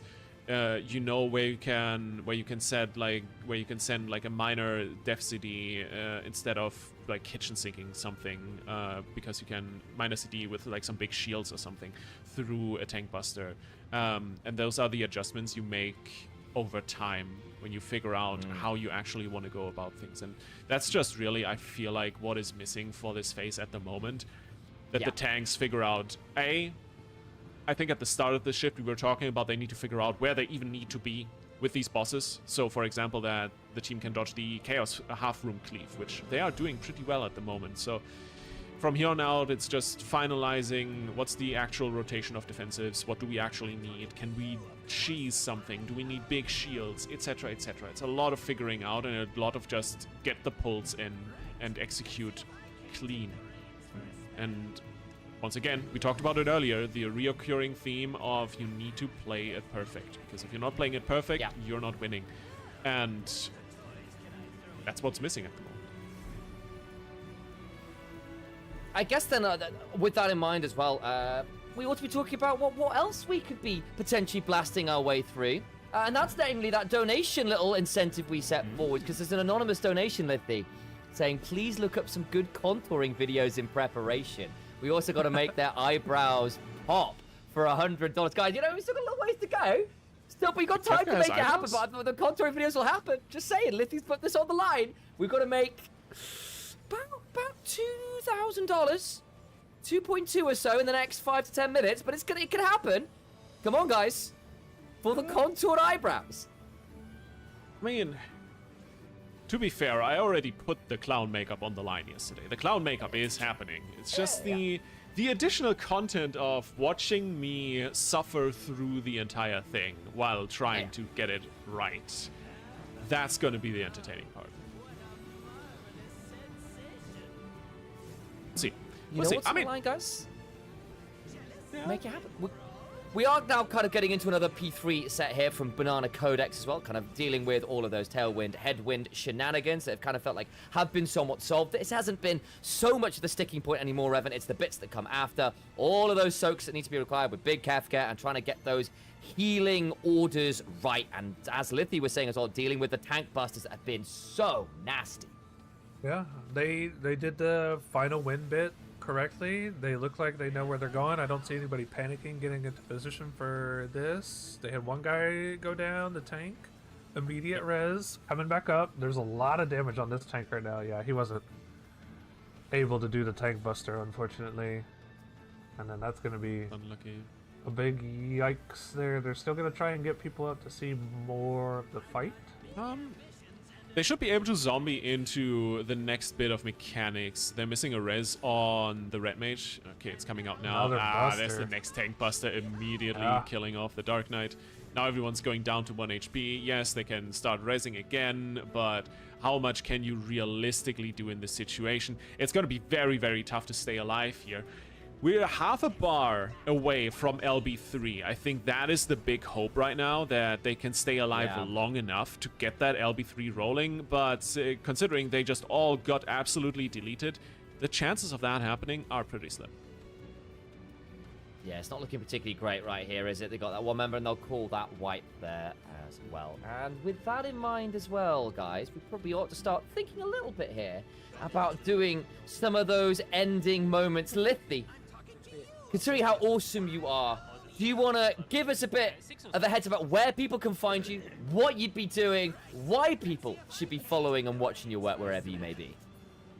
A good reason to follow this channel is that I'll be back with the next shift with 2 other casters, so you're not gonna get rid of me that easy. What I do here, well, I yell into the mic excitedly and also cause teams to wipe it up as soon as we full screen them. So that's what I'm here for. But generally, if you want to follow me at Lithiara on socials or twitch.tv/Lithy, I do stream here and there.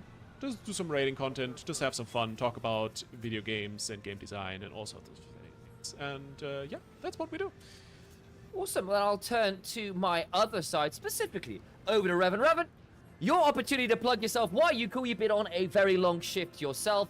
Clearly very knowledgeable about Final Fantasy XIV. Why should people be following you? Where can they find you? And what do you do? I'm done for the day after this shift. I'll be back tomorrow, about the same times. I'm mostly on Twitch. I try to avoid social media as much as possible. One of them, you know, but I've been in the chat, Revan XIV and Twitch. I'm not actually progging Kefka. I'm not gonna do it for a while. My group has actually gone in to start Fru.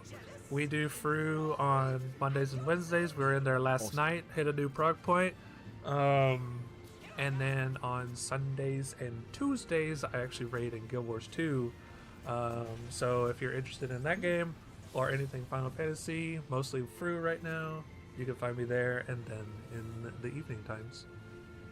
Yeah. I'll keep my one relatively snappy because we've got some stuff going on here. As that looked like a little bit of a save there, just about with the LB3. They get away with it, but I'm at initialized cast spell with the S, not the Z. And the moment I needed to keep it snappy was because of that reason there, where the wipe comes on forwards. Alas for poor KT, but not for me, of course. It now means I can be a little bit more wordy. You can find me at initialized cast on social media. I also stream at that name as well on Twitch. You can also find me on my younger brother's channel at Nymera. We are a commentary sibling duo, and we cast esports together as a play-by-play. That'd be me and my color caster, which is my younger brother, which is kind of a cool family business if you think about it. So if you're a League of Legends fan, we do that pretty much every day. We're into the playoffs right now, so if you like your gaming action in general, you can find that there. I also do just general gaming content over on my Twitch channel and on my socials as well. I'm pretty cool. Please do come tune in. I promise you, it'll be a great time. And as of 2 days ago, because we earned an insane amount of money, I owe all of you guys a full Final Fantasy XIV playthrough for the first time as well, which I'm very excited about to be doing MSQ, but in cosplay. Specifically Bunny Thancred. Thank you for that, guys. Really appreciate that I'm going to have to do that one. That's great. You see... but yeah, there we go. You see, Initialize, we have a third man on the shift that we haven't roped into outrageous commitment due to charity yet. So, Revan, what's it going to take for you to proc put some skin on the line, yeah, hey. Oh, man. I don't really have anything to show off. You ain't ever gonna get a camera out of me, but okay. No, we're happy to send you into Kafka Ultimate. That's good enough. No. Solo. Speaking of, I mean, I did toy around with the idea of setting a donation goal to send the casters into an ultimate. I'd be so down. I would be down, but you may need to wait a few months. Yeah. No, it would take some planning, but maybe I think we were throwing around tea a little bit. You know, some of us aren't, like Kafka level raiders, but not yet. We could have a little bit of fun in tea, casters and tea. That would be fun. A little donation goal for that. So toy with the idea. If we can make it work, maybe you'll see that donation goal in the next day or two. Alrighty, we'll get back to that. Then.